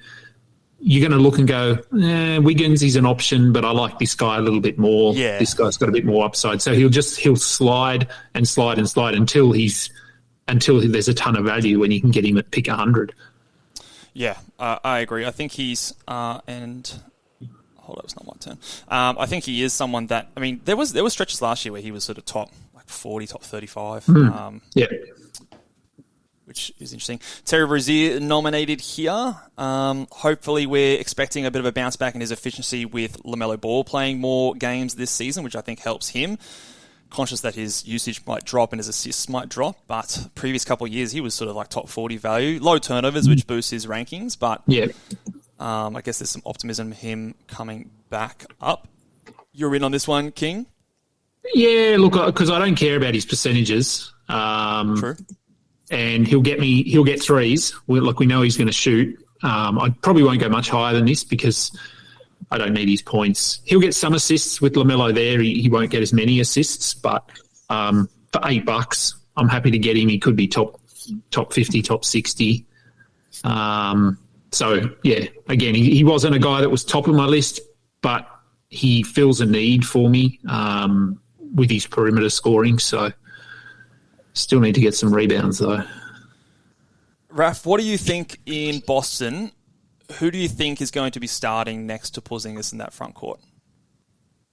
It's a good question. I assumed Robert Williams, but, it was on Josh's podcast, and he made a good point about Al Horford in terms of, the facilitation abilities on offense. And then defensively, him being out there could allow Porzingis to play kind of like more of a free safety type role. We see Robert Williams handle that role more often than not, with their previous rotation. So, I don't know, maybe I assume Williams just because he's younger, but then again, he can't seem to stay healthy. So maybe that still gives Al Horford a shot. I think that's something that's up in the air personally. I don't really know. I lean Williams, but it would not surprise me, given the conversation I had with Josh, that if Al Horford was that guy, just because of the versatility he brings offensively, and he's not a bad defensive big man either. Yeah, I think personally, I think you're going to see more playing time with Robert Williams and Porzingis on the same on the floor together. I think Robert Williams gets underrated in his ability to guard perimeter players. He actually is very, very smart at using his length. And whilst he's not the quickest foot speed guy, he can give you like 2 or 3 meters and still be able to block your shot because his wingspan is just ridiculous. And he uses that very well. And I think that I'm not as worried as maybe some other people are in terms of those two being paired on the court together. And I think Al Horford, he was out basically every back-to-back last year. I think we're going to see a little bit more of that again this year. So even if Horford does start every back-to-back, you're going to get those two starting again. So I think they're all going to be playing around that sort of high 20s in minutes for the most part, which for Robert Williams, who I just drafted for $10, I think is enough for him to have pretty good value. So I've addressed the rebounds, field goal percentage need that I had a couple of picks ago. So that is looking good. Now I need to just make sure that my points don't go too far. Here we go. Ben Simmons. Surely this is someone you're looking at here, Kingy, although your assists and steals are looking pretty good. They are. I've almost feel like I've just got to take him out of principle. I'm so high on him. But yeah, look, I don't really need...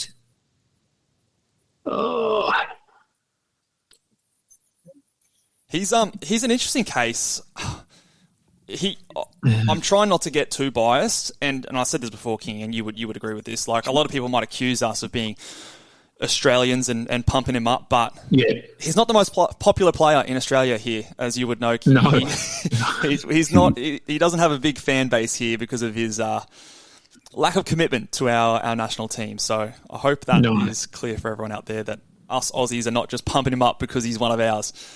No, he's. I think if you had to sum up the national opinion, if you sort of consensus, it would be a negative one. Yeah. He's not viewed positively at all. No. For me, it's cool that he's Australian, but for me, it's more about just what he can do on the court and the fact that I think he's hit rock bottom in terms of the expectations are not there anymore. Yeah, so it's I'm interested in Capella. You nearly went for $2 there. He did, yeah. What did Okongwu go for? Out of while I hover over the bid button, he went for 8. 8, okay. I'm happy with 5 here. Oh, should have said that. What do I want him for? I'll let him go here, I think, actually. Yeah, I don't need him. I've got another couple of guys that I don't need his blocks. Probably do need a third shot blocker, though. $7 for Clint Capella. I think we still have a lot of teams with a decent chunk of money here. So it is interesting to see who people are saving their money for, because we are starting to get down into the draft at the moment. As I scroll down to see a few of these other guys. So Rad, who was the last player to... Oh, just going to make sure he doesn't go for $2 there. So dribbling balls has still got to pick 10 players. He went hard early. He has $27 left. Right. I am pretty keen on Klay Thompson here. I feel like the Radladian is going to have money left. Yeah, he's got $47 for 2 players. He can get whoever he wants. I don't think there's anyone that's going to go for more than about $15. No. Go away, Phoenix. Phoenix Rising. How high do I want to go on Klay? I'm going to go one more. That's it. One more, and then I'm out. Klay Thompson, I think, is sometimes underrated, in my opinion. Okay, no, I'm not. Oh, am I going to go 11? I think sometimes we still have that thing in our mind that he obviously missed. I'm going to go one more and that's it. I'm done. He missed a chunk of time. He's missed those 2 seasons with 2 major injuries. And then, but since then, he's been relatively, I wouldn't say healthy, but the Warriors obviously rest a lot of their guys. I think the rule that the NBA put in was very much directed at the Warriors, who would often say, yeah, we're going to play all our stars on this night, and on the second night of the back-to-back, we're playing no one. So I'm wondering how they're going to handle that. But I think Klay, he still, on a week-to-week basis, can put up some huge lines. And especially with no pool there, he's going to be asked to do a lot more in terms of the offensive scoring still. And I'm not expecting a huge fall-off from him. I think some people are expecting more of a fall-off than I think will happen. Just scrolling through the names here, and this isn't really off topic, but do we think Kelly Oubre has a role and is draftable now that he's in Philly? What are your thoughts, Raph? I'd say a late round flyer at best. I would agree. I'm not. He's a guy who puts up numbers on bad teams. So I have serious questions about his ability to impact winning. And then defensively, I feel like he's going to infuriate Nick Nurse enough to where there's some nights where we don't see him at all. Yeah. So if you want to take a late round flyer on him, that's fine. But I just feel like be better served aiming at like a Melton or Paul Reed in snake drafts than Kelly Oubre. Yeah. Yeah. Rad's throwing his money around now, nominating Simons for $15 straight up the bat. He's $32 to spend on this last player, so he's going to get whoever he wants with this last guy. Yeah. So maybe mismanaged his money a bit there and could have gone a bit harder on some of those other guys. I do feel like this draft has been very frugal. A lot of people being quite safe with their money, which is interesting. So perhaps someone like you, Raph, that went a bit harder earlier and got the guys that you wanted might actually come good in this kind of a situation. How you guys feeling about your team at this point and your spending strategies? Feeling okay. I'd like to pick up a bit more in terms of 3-pointers, because I don't think my overall roster is going to get me the points that I would want. So if I can get some 3-pointers with these final picks, I'll be pretty pleased with that. Yep. Oh, here's a guy I'm interested in, despite me never liking him. But in my punt, assists, and steals build. And as soon as I say that, Raph throws a bid in. Oh, jeez. I didn't Didn't expect him to be a bit up this much. I mean, he's the highest guy on the board here, so... Yeah. All right, I'll go 10, and I might go as high as 12 here. All right, I'm in on a 12, and then I'll probably leave it after that if anyone wants to go more. How about you, King? How are you feeling with your... How are you feeling with your build so far? So you've got $42 for 5 players left? Yeah, pretty good. So I've got about $8 left, so... got some choice. I'm pretty happy with my guards, assists, steals, still sort of blocks, rebounds, threes, I think. And there, I've got it's my turn to nominate. No, I don't. Oh, shit. Let's go. Let's see if anyone's interested in old Scoot here. Yeah, no, look, I'm pretty happy. There's a couple of categories I've got to work on, but I think I've managed my money a little bit better this time, which is good. That's something I wanted to try and work on. I've still got my guys. I still got Giddy. I still got LaMelo, Chet, Miles Turner. So they were all sort of pretty high on my list. What did Scoot? Scoot went for 12. Oh, Radelaide. Yeah, Radelaide. That was the guy you wanted. He's done. So Radelaide has finished his team off now. So he also took Simons, didn't he? So yeah. I wonder if he's... no, I'm just looking here if he's... No, they were the only 2 Portland players, so he must just like those 2. Interesting. I can't quite... Aaron Gordon. Yeah. Oh, $1. That's... Yeah. I think he's probably worth more than that, but it's not someone I'm really all that excited about. He's not exciting at all. Jaden McDaniels. I'm a big fan of Jaden McDaniels as a player. I'm starting to lose excitement for him as a fantasy player. He went for $1. I think there's going to be a lot of teams with money left over here.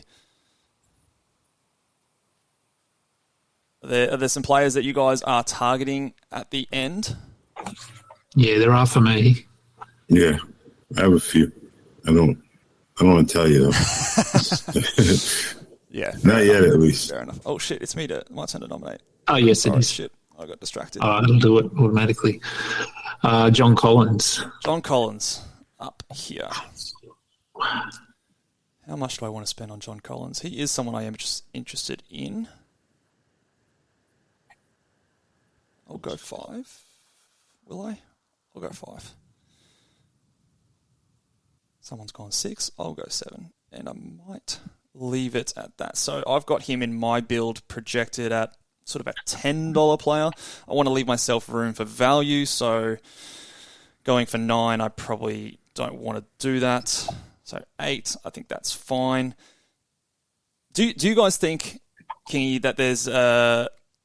we saw Larry Marketing on for the Utah Jazz have that resurgence after being moved over there from Chicago. Do you think John Collins has a chance to do a similar kind of thing this year?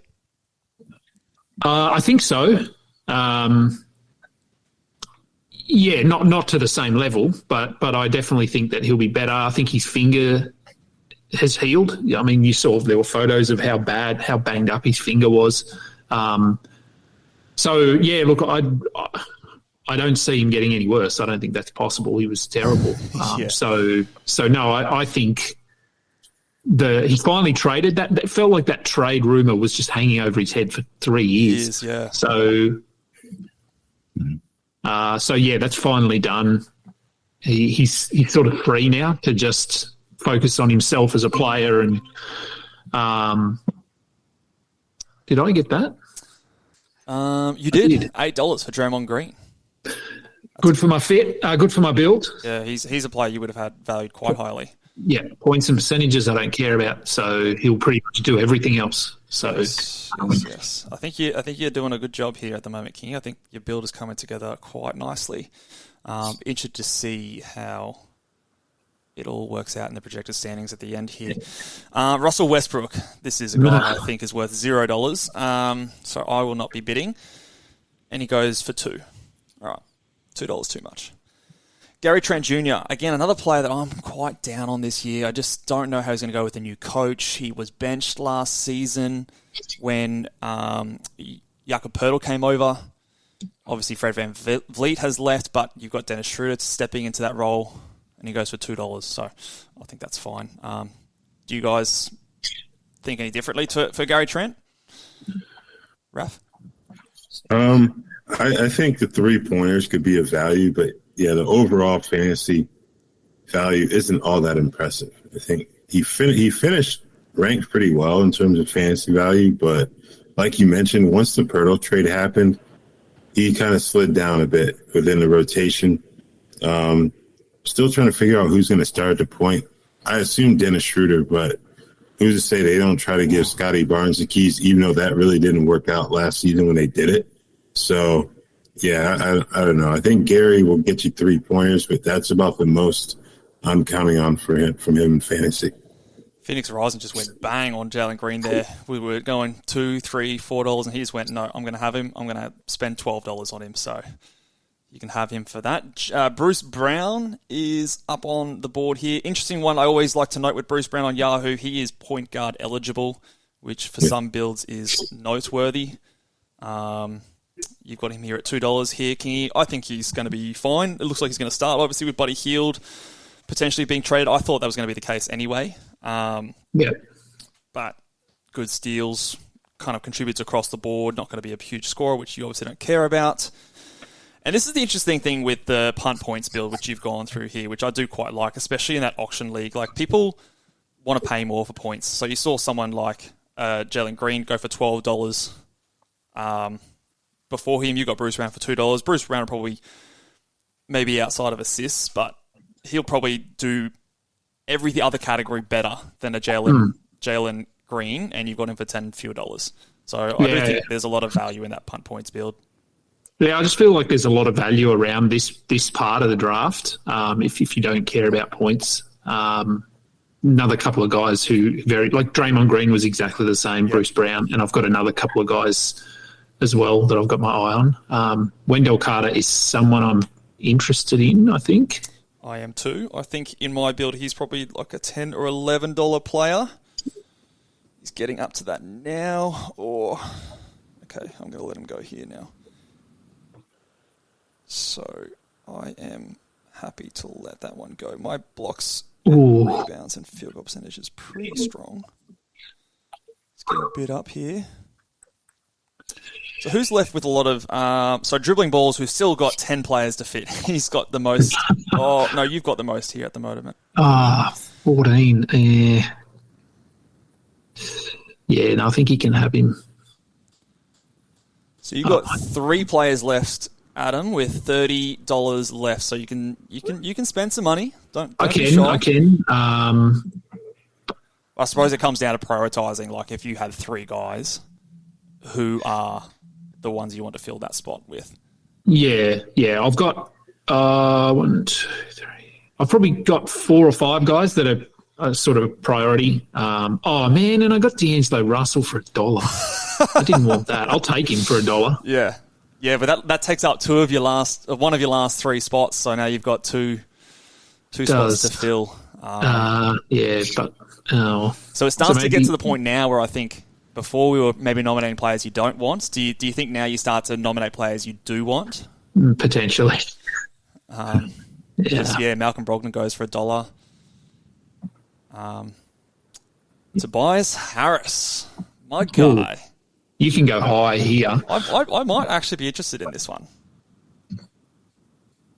I'm hoping my reputation and my thoughts on him carries through to this, and I can get him cheap.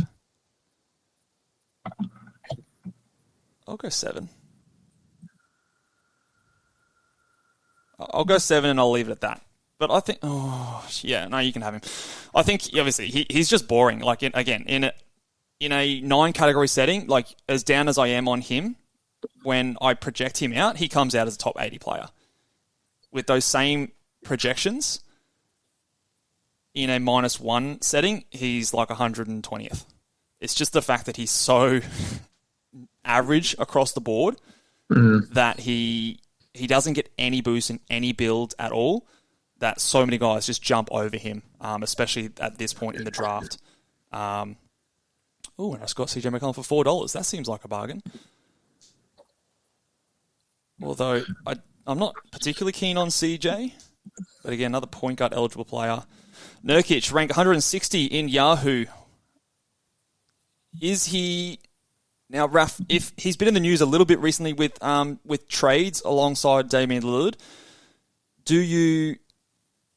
how do you value a player like that where I didn't think he was going to be traded too much. He's gone for $10 here to Adam.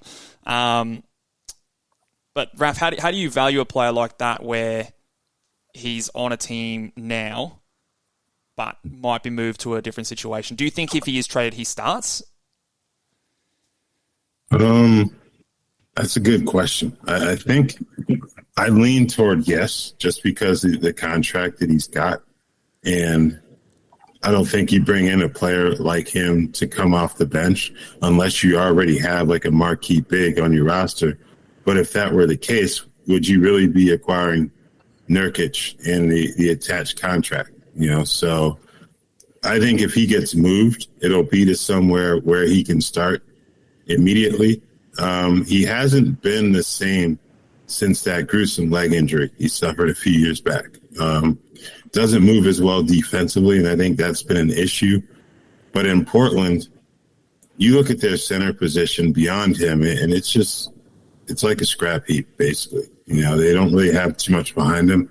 So maybe they'll be more inclined to keep him until they get that contract down to a point where there can be actual value brought back in return, because I think at this point they might have to attach draft capital. Yeah, and if you're rebuilding, I don't know how excited you'd be to have to do that. Yeah, I think that's definitely what would have to happen to get him to be moved. But I think that compare him to like a Clint Capella or someone like a Jarrett Allen. I think if those guys are traded, they're traded to a similar situation where they start. So if they're moved, it might even be better. Whereas I think like someone like a Nurkic, I'm more skeptical, more worried about him being traded to a worse situation, because I think he is kind of in that build where he's just kind of, you're trading for him, but you're kind of trading for the assets associated with the other team moving him. Do you know what I mean? You're more trading for the draft picks, and he's kind of comes with that, and you might not be incentivized to play him in that kind of situation. Whereas I think Allen and a Capella, probably you actually are trading for that guy to be contributing to your team. Yeah. Amen Thompson. I do love me some Amen and Asar Thompson. In the build I'm doing right now, not so keen, but I do think that he is going to be very good this year. How long, Kingy, do you think it's going to take before or do you think he's going to start at some point this season? At some point, I think he might. Later. With Kevin Porter Jr. gone, well, presumably gone, I think he's probably the winner because we weren't really sure what his role was going to be, but I think we could go with Jalen Green and Fred VanVleet, Jabari Smith, Şengün, and probably Dylan Brooks as the starters. And then it's really Tari Eason and Amen Thompson playing those backup minutes. So, yeah, look, presumably they're going to be down the bottom of the standings. So when we get to, March, even earlier, February, I think they may look at getting more minutes, whether he starts or whether his role just increases from 23 minutes up to 28 minutes or 30 minutes. So certainly I think his floor is safe enough now that you can draft him, and then there's upside for him to break out to some degree later in the season. Yeah, I would agree there. I think I would have him probably slated to start by Christmas would be my, I don't know. Is that a hot take? Potentially. Yeah, I think he gets there sooner rather than later. Would be my opinion. I just think he's supremely talented, and as soon as you see him out there on the court, it's going to be hard to keep him off. All right, so we're getting down into the later round picks. Who has some money left still? So dribbling balls, he's got 27, but he hasn't been maybe he's walked away from the draft. I don't know. Since drafting those 3 guys early, he hasn't done anything. You've got one player left that you can get for $21, which I think is you can pick whoever you want here, Kingy. Yeah, I'm picking between 2 players. Like I said, if I didn't have D'Angelo Russell, is this the guy? Looks like. Can anyone go as high as me? I don't think so. I mean, if Dribbling Balls wants to get involved, but I think he's fallen asleep. So yeah, so there you go. Yeah. That's your guy. So Zach Collins, $10 is probably a little bit overpriced, but I really just need rebounds, which is why I took Collins and Nurkic back to back. And then instead of Russell, if I hadn't got Russell for $1, Josh Hart would have been my other guy there. Yep. Yeah, I think that's all right. I mean, maybe you can get a trade going. I've just got Zubac. Oh no, someone overbid me for $3. Oh, that's okay. Let's get someone that I do want. I think this guy is always underrated. So let's go Stevie Adams for $1. I'll take him for 3. 4, okay. Can I stomach his free throws? Sure, let's do another. Dribbling Balls is just going to be like drafting 8 players straight. Yeah, he's gonna just be auto drafting at the end there, I reckon. So I don't know what he's done. I have a worrying feeling that he's left the draft. But I mean, that's what happens when you go early and you spend all of your money in those first 3. I still think that in the draft that we did today, the other day, Kingy, where I went 2 guys really early, they were big money. I was still able to get in and amongst some of the Mark Williams and the Okongwus and stuff like that for that $10 range, and I still think that's what you want to do. I think if you stretch 3 guys, you are really waiting until the very end. But I mean, this is the point where he should be getting involved because he's got the most amount of money, but it doesn't look like he's doing that. Yeah, I think for me, because there's obviously that stars and scrubs approach where you just go hard with 2 or 3 players and then pick up the dregs, or do you just go balanced? I don't mind going hard on 1 or 2 potentially, so that, as you said, you can stay in the market for some of those $8 players, $10 players. Because as we saw with Dribbling Balls, he wasn't in. He couldn't do that. He simply couldn't do that. So, whereas I think if I look at Raf's team, he sort of went with Luka as the big investment, but then went moderately hard on Sabonis, Wembanyama, Brunson to a lesser degree. But it means you still do have money to play with at the end of the draft, and you're not just having to sit back and go, I can only take $1 players here. Yeah, for sure. I've just got Trey Murphy there for $2, which I think is a massive steal. Again, I can chuck him on my IR and leave him there. Asar Thompson, $11. That's Sugar's entire budget he's just spent on Asar, so he obviously wanted him, which is, of course, fine at the end of the draft if you want a guy and that's it. You spend all your money. So I've got 1 player left for $10. Raf, you've got 6 players left with 13, so waiting more towards the end there. But it looks like some teams are getting filled now. So Paz is... he's only got 2 players. Looks like he's set a queue and left. Dribbling Balls, he had enough of waiting, so he's out of here. Keldon Johnson, I just don't think he's a good fantasy player. Even when he was starting, he wasn't doing much. I think he moves to the bench. But again, scoring, that's where, again, those punt points, those guys might get overvalued. You can clean up with that kind of a punt build. You took... Sorry? I was just going to say, so Raf, you took Keontae George there for $1. Yeah. Mm-hmm. What do you? Because I'm pretty high on him. What are your thoughts on him this season? I think he has the potential to win the starting point guard job. The one person out of those 5 who feels like a lock to start either way is Jordan Clarkson. Like if he's not the starting point guard, he'll just slide over to the 2. Yeah, maybe Colin Sexton becomes that guy, but I don't know. I've never really liked Colin Sexton as a lead guard at any level of basketball, much less the NBA. So, Taylor Horton-Tucker, similar. Chris Dunn played really well down the stretch, but that was silly season. I don't really put too much stock into that, although it was good to see him back in the league. So I think Keontae George could potentially be that guy, maybe not right away, but at $1, I have no problem taking him and just kind of waiting and seeing what happens. And I think, again, a little bit like with we were talking about the roles and what they look like long term, I think Keontae George's role is dependent on where the Jazz are sitting. If they're pushing for the playoffs and it's working and Sexton is playing point guard, they're just going to leave it. Mm-hmm. But if they're 10th or 11th and trending back, they'll go, well, Keontae's our future. Yeah. Hand him the keys and let him go. Yeah, I'm more interested in taking someone like a Keontae George than a Brandon Miller as a rookie speculative pick, personally. Yeah. I think he's got more upside. Despite Brandon Miller maybe having a decent start with Bridges being suspended the first 10 games, I think after Bridges is back, that's going to be real complicated, whereas I think Keontae George maybe has a chance to just be the outright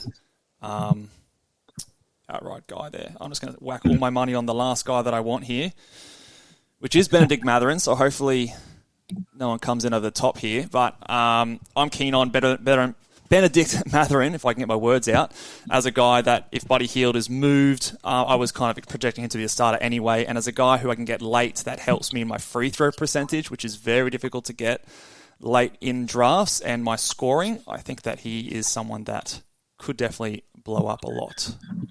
So I'm done now. I've got my 13 players. Let's have a look. So, Raph, we just went on you. So now that we're all done, we don't have to worry about me stealing any of your picks. Who are some of the guys that you're targeting at the back end of this draft now? We just mentioned him. I have Colin Sexton in my queue still. Probably won't make a move for him, but Kentavious Caldwell-Pope and Josh Hart are two guys that I thought pretty highly about, and I think at this point in the draft, I may be able to get one, if not both of those guys. Yep.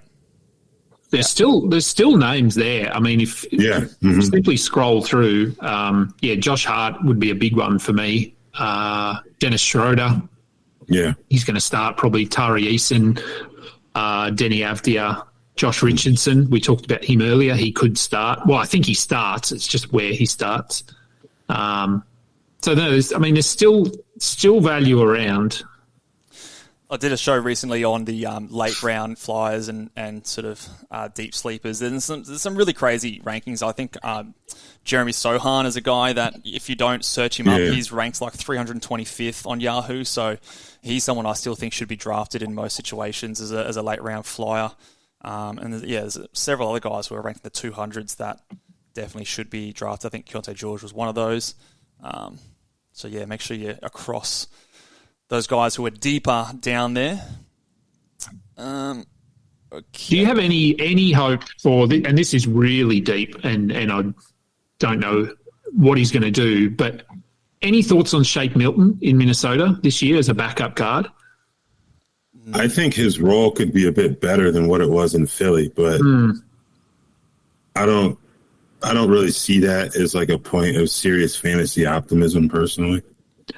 No, I don't think there's a lot of fantasy, but I just think that because their guard depth isn't great. They've got Jordan McLaughlin, Nickeil Alexander-Walker's still there, I think. Conley's pretty old. So I don't know. And I don't think, as you said, he's not draftable, but we saw some interesting playmaking upside from him really late last season. I think he had a 16 assist game. So very, very, very small sample size, but I don't know. I like what he brings. I think he's an upgrade from when they had Malik Beasley in that role. Brings a little bit more outside of scoring. They had who was the guy they had there last year? I can't even think of his name now. Jalen Noel. Jalen Noel, yeah. So I think he's an upgrade on him as well. So, yeah. Raph, you just took Christian Wood there for $1. What are your expectations and thoughts for him? I think of him a lot like I think about Kelly Oubre. He's put up numbers on bad teams. I don't know, man. I think he can we've seen him get numbers on bad teams. I don't know if he can do that on a contending team. Maybe the injury histories of Anthony Davis and LeBron James can help him a little bit. But I think at most he's kind of a late round flyer guy for me in snake drafts. Yeah, I don't hold out much hope, but I will be very curious to watch him in the preseason in terms of how much they play him next to Anthony Davis. How much is he just like Anthony Davis's backup? I think that will be very interesting to watch because, again, the other thing with Anthony Davis, he apparently hates playing centre. So is that the reason they signed him, to appease that? And that means that Christian Wood's going to play a decent amount of minutes? I'm not too sure. But they also have a few other guys like that, Rui Hachimura and Jared Vanderbilt, that also kind of do a similar kind of thing to him. So I think there's a bit more of a logjam there than maybe we give credit to. All right, let's recap a few of these last picks. Herbert Jones just went for $1. Javon Carter, $1. So really into those dollar players here. Kevin Herter, Mike Conley, $2. Tari Eason, $3. Patrick Williams, $1. So of these guys, Tari Eason's probably the highest upside. I do like Herb Jones still. Again, if you need steals, especially if you're in like a punt points build like you were there, King, he is someone that does still have value. You can get a couple of assists and some blocks as a forward player. Jeremy Sohan for $1 here. Anyone that you think is still on the board that presents some good upside, or are we really starting to get into the bottom of the draft? We still have dribbling balls, basically. Is he drafting by himself, or Raph, you've still got one more player to go? Yeah, I have one more. Who are you looking to target for your last pick here? I still have Kentavious Caldwell-Pope in my queue. I think I'll just make it easy and go with him. Yep. Well, actually, Dennis Schroeder's still on the board too. Mm-hmm. Now, I know who I'd go. I think I'm going to go with Schroeder here to cover myself for that Keontae George pick. Yeah, I think that's a good pick. I think, I'd much rather Dennis Schroeder, I think, than KCP. I think KCP is another one that kind of benefits from that 9-category ranking with turnovers and things like that, but doesn't do anything else really strong. It is a little disappointing that dribbling balls kind of just quit this draft. I think that maybe did throw things a little bit as well. Yeah. So he's going to basically just round out the show because I think no one else has any picks left. So while he's doing that, I don't know if Noah's here, we'll go through our teams and basically summarise our strategy and how well we think it worked here. So I'll throw it over to you, Kingy. Your build, obviously, you said before, punting the points, punting both percentages. How do you think that went overall for you there? Overall, I'm pretty happy with my team. I've only got, what did I have, $11 left, so that's better than my 31 I had last time. Getting closer to zero. I feel like I budgeted a little bit better. As I said, LaMelo, Van Fleet, Giddey, Holmgren, Miles Turner, they're all guys that I was actively targeting, and I got them, and I feel like I got them for decent prices. LaMelo for 45 to me felt nice. And then Bruce Brown, I like him late in this build. Rozier was probably not someone who was initially on my list, but that was just to boost my threes. If I had to go through and look at regrets, I suppose, or players, maybe I could have upgraded Melton's position a bit there, so spent a bit more money to get sort of a more assured guard. Zach Collins, Nurkic late. I don't mind those two. Good depth centers, get some rebounds, few assists. So, no, look, I mean, overall, pretty happy. And it's a fun team. For me, it's a team that's fun. Chris Paul, well, he's not fun, but that was good value, though. What did he end up going for? He went for $10, yeah. I think that's good. That D'Angelo Russell pick. And look, I mean, it's not terrible because he does somewhat fit what I'm trying to do in terms of assists and threes, but I would rather have taken a Josh Hart there, someone that's going to get me some more steals and rebounds, less threes potentially. So, look, I'm happy. I think it's an improvement from my last draft, which is what you're looking to do. It's why you do mock drafts, so you get better, especially, I think, in this auction format. Yes. You're just looking to manage things a bit better and figure out who's going for what price. And so, overall, I think it was a positive experience. How about you, Raph? How did you find you went with your team? And are you happy with the strategy you employed, and are there any sort of regrets or anything like that with your build? I think I could have done a little bit more in the three-pointer category earlier in the draft. I I got Kevin Huerter late, which should help out a little bit in that category, but this group is pretty much going to be a points and three-pointers punt. I know I still have Luka Doncic, Jalen Brunson, and Domantas Sabonis, but there really aren't any other high-level scorers on my roster after that. But I'm pretty pleased with my bigs. Wembanyama, who knows what he's going to give you, but he's going to figure prominently in what they do down there. Nick Claxton, I think, is going to be a fantasy steal after what he did last season. I think he'll continue on that path, especially in a contract year. Jeremy Sohan and Tari Eason are guys who can do a little bit of everything, while Christian Wood's a bit of a wild card in LA, as we discussed earlier. But overall, it's a good experience to kind of go through this and try to figure some things out. But, yeah, I'm kind of in between on my team. There's some things I like. There's some things I definitely would have done differently. Yeah, it's definitely a good learning experience, and obviously no two auction drafts kind of work out the same. If I just reflect on my team here, I'm pretty happy with how it turned out. I do really like the punt, assist, and steals build, especially in auction drafts. You can get some good value. So spending up for Steph Curry and Jaren Jackson Jr. probably paid a little bit much for Jaren when I could have got, like, say, for example, a Mobley or something like that for half the price. But in saying that, he definitely does fit the build that I'm running here. I was happy with some of the centers I was able to get in the mid rounds with DeAndre Ayton, Robert Williams, Steven Adams, Daniel Gafford, all got for decent prices.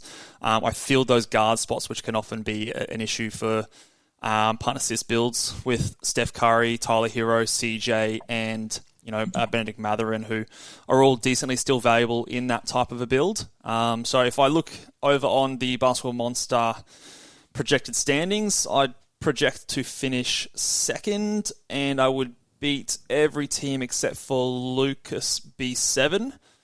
But a lot of 5-4 victories across the board here. So I'm probably pretty weak. Again, when you're trying to look after both percentages, that sometimes can be a really tough balance to sort of do. So I probably would rather be a little bit stronger in my free throw percentage, which was something I was conscious of. But overall, pretty middle in the pack of both, and I should be pretty strong in my blocks, threes, and rebounds, and turnovers, obviously, because I am punting assists. So overall, pretty happy. But yeah, a couple of picks. I think the Julius Randle one I wasn't super psyched about. Larry Markkinen maybe spent a little bit more, but again, not too mad. So that will do it for us today, guys. Thank you very much for jumping on board for this mock draft here. I'll start with you, Kingy. What have you guys got going on? There's lots happening over at the FBI Basketball International, but give us a quick spiel of what you guys happening before the season, which starts in a month away. It does, yeah. So not much from me because I'm on a non-fantasy for 3 weeks while we're away. So.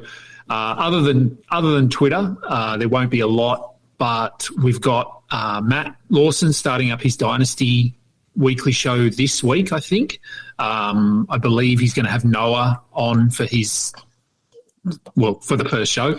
Noah has got his Take Me Later show. Obviously, he's now part of us. Yeah, definitely check that one out. I'm enjoying those pods. Yeah. So no, that's good. He'll be doing weekly shows as well. B-Dub, I think, is hoping to keep my show going while I'm away, but he has little kids, so his life's not as flexible as me. But we'll see. If he can, he will, with some guests and that sort of thing. So the shows will keep coming. The World Cup is almost full. I think we're 3/4 full now. Yes. So the draft for that start in about a week. So we'll definitely have some links up for people that want to join. It's not too late. And then all of our redraft leagues will start, just our standard redraft leagues through our Discord server. We'll be rolling out. I don't know how many. I don't know what the plan is, but hit up B-Dub if you've got any questions. He'll be able to give you all the details. Absolutely. And Raph, what have you got going on? You were telling me you've just finished the season guide over with you guys? Yeah. The Roto World draft guide has been completed. That is up on the website. We'll be doing some things now at this point in terms of adding in write-ups on mock drafts and things of that nature, adjusting rankings throughout the preseason. And the Roto World Basketball Podcast will be back starting on Wednesday. Myself, Dan Titus, Yahoo Sports, as usual, and we've got a host, Vaughn Dalzell, will be hosting the show. So 3 of us will be starting things back up Wednesday afternoon. Eventually, the Q&A will start back up too with Zach Hanshu and Nell Rubin. So looking forward to all of it. Absolutely, yes. Make sure you are all across, though, guys. I'll drop everyone's Twitter handles in the description below, so if you want to, definitely go and check out all of these boys' great content over on Twitter. But thank you very much for sticking around, guys. If you've held through the long podcast here, congratulations. You've done very well, but it is very interesting to see these auction mock drafts. They are quite different to, obviously, your snake formats. But make sure you follow us along on @BallBoysNBA on Twitter. Subscribe, give this video a big thumbs up, and we will see you guys next time for some more fantasy basketball content. Laters.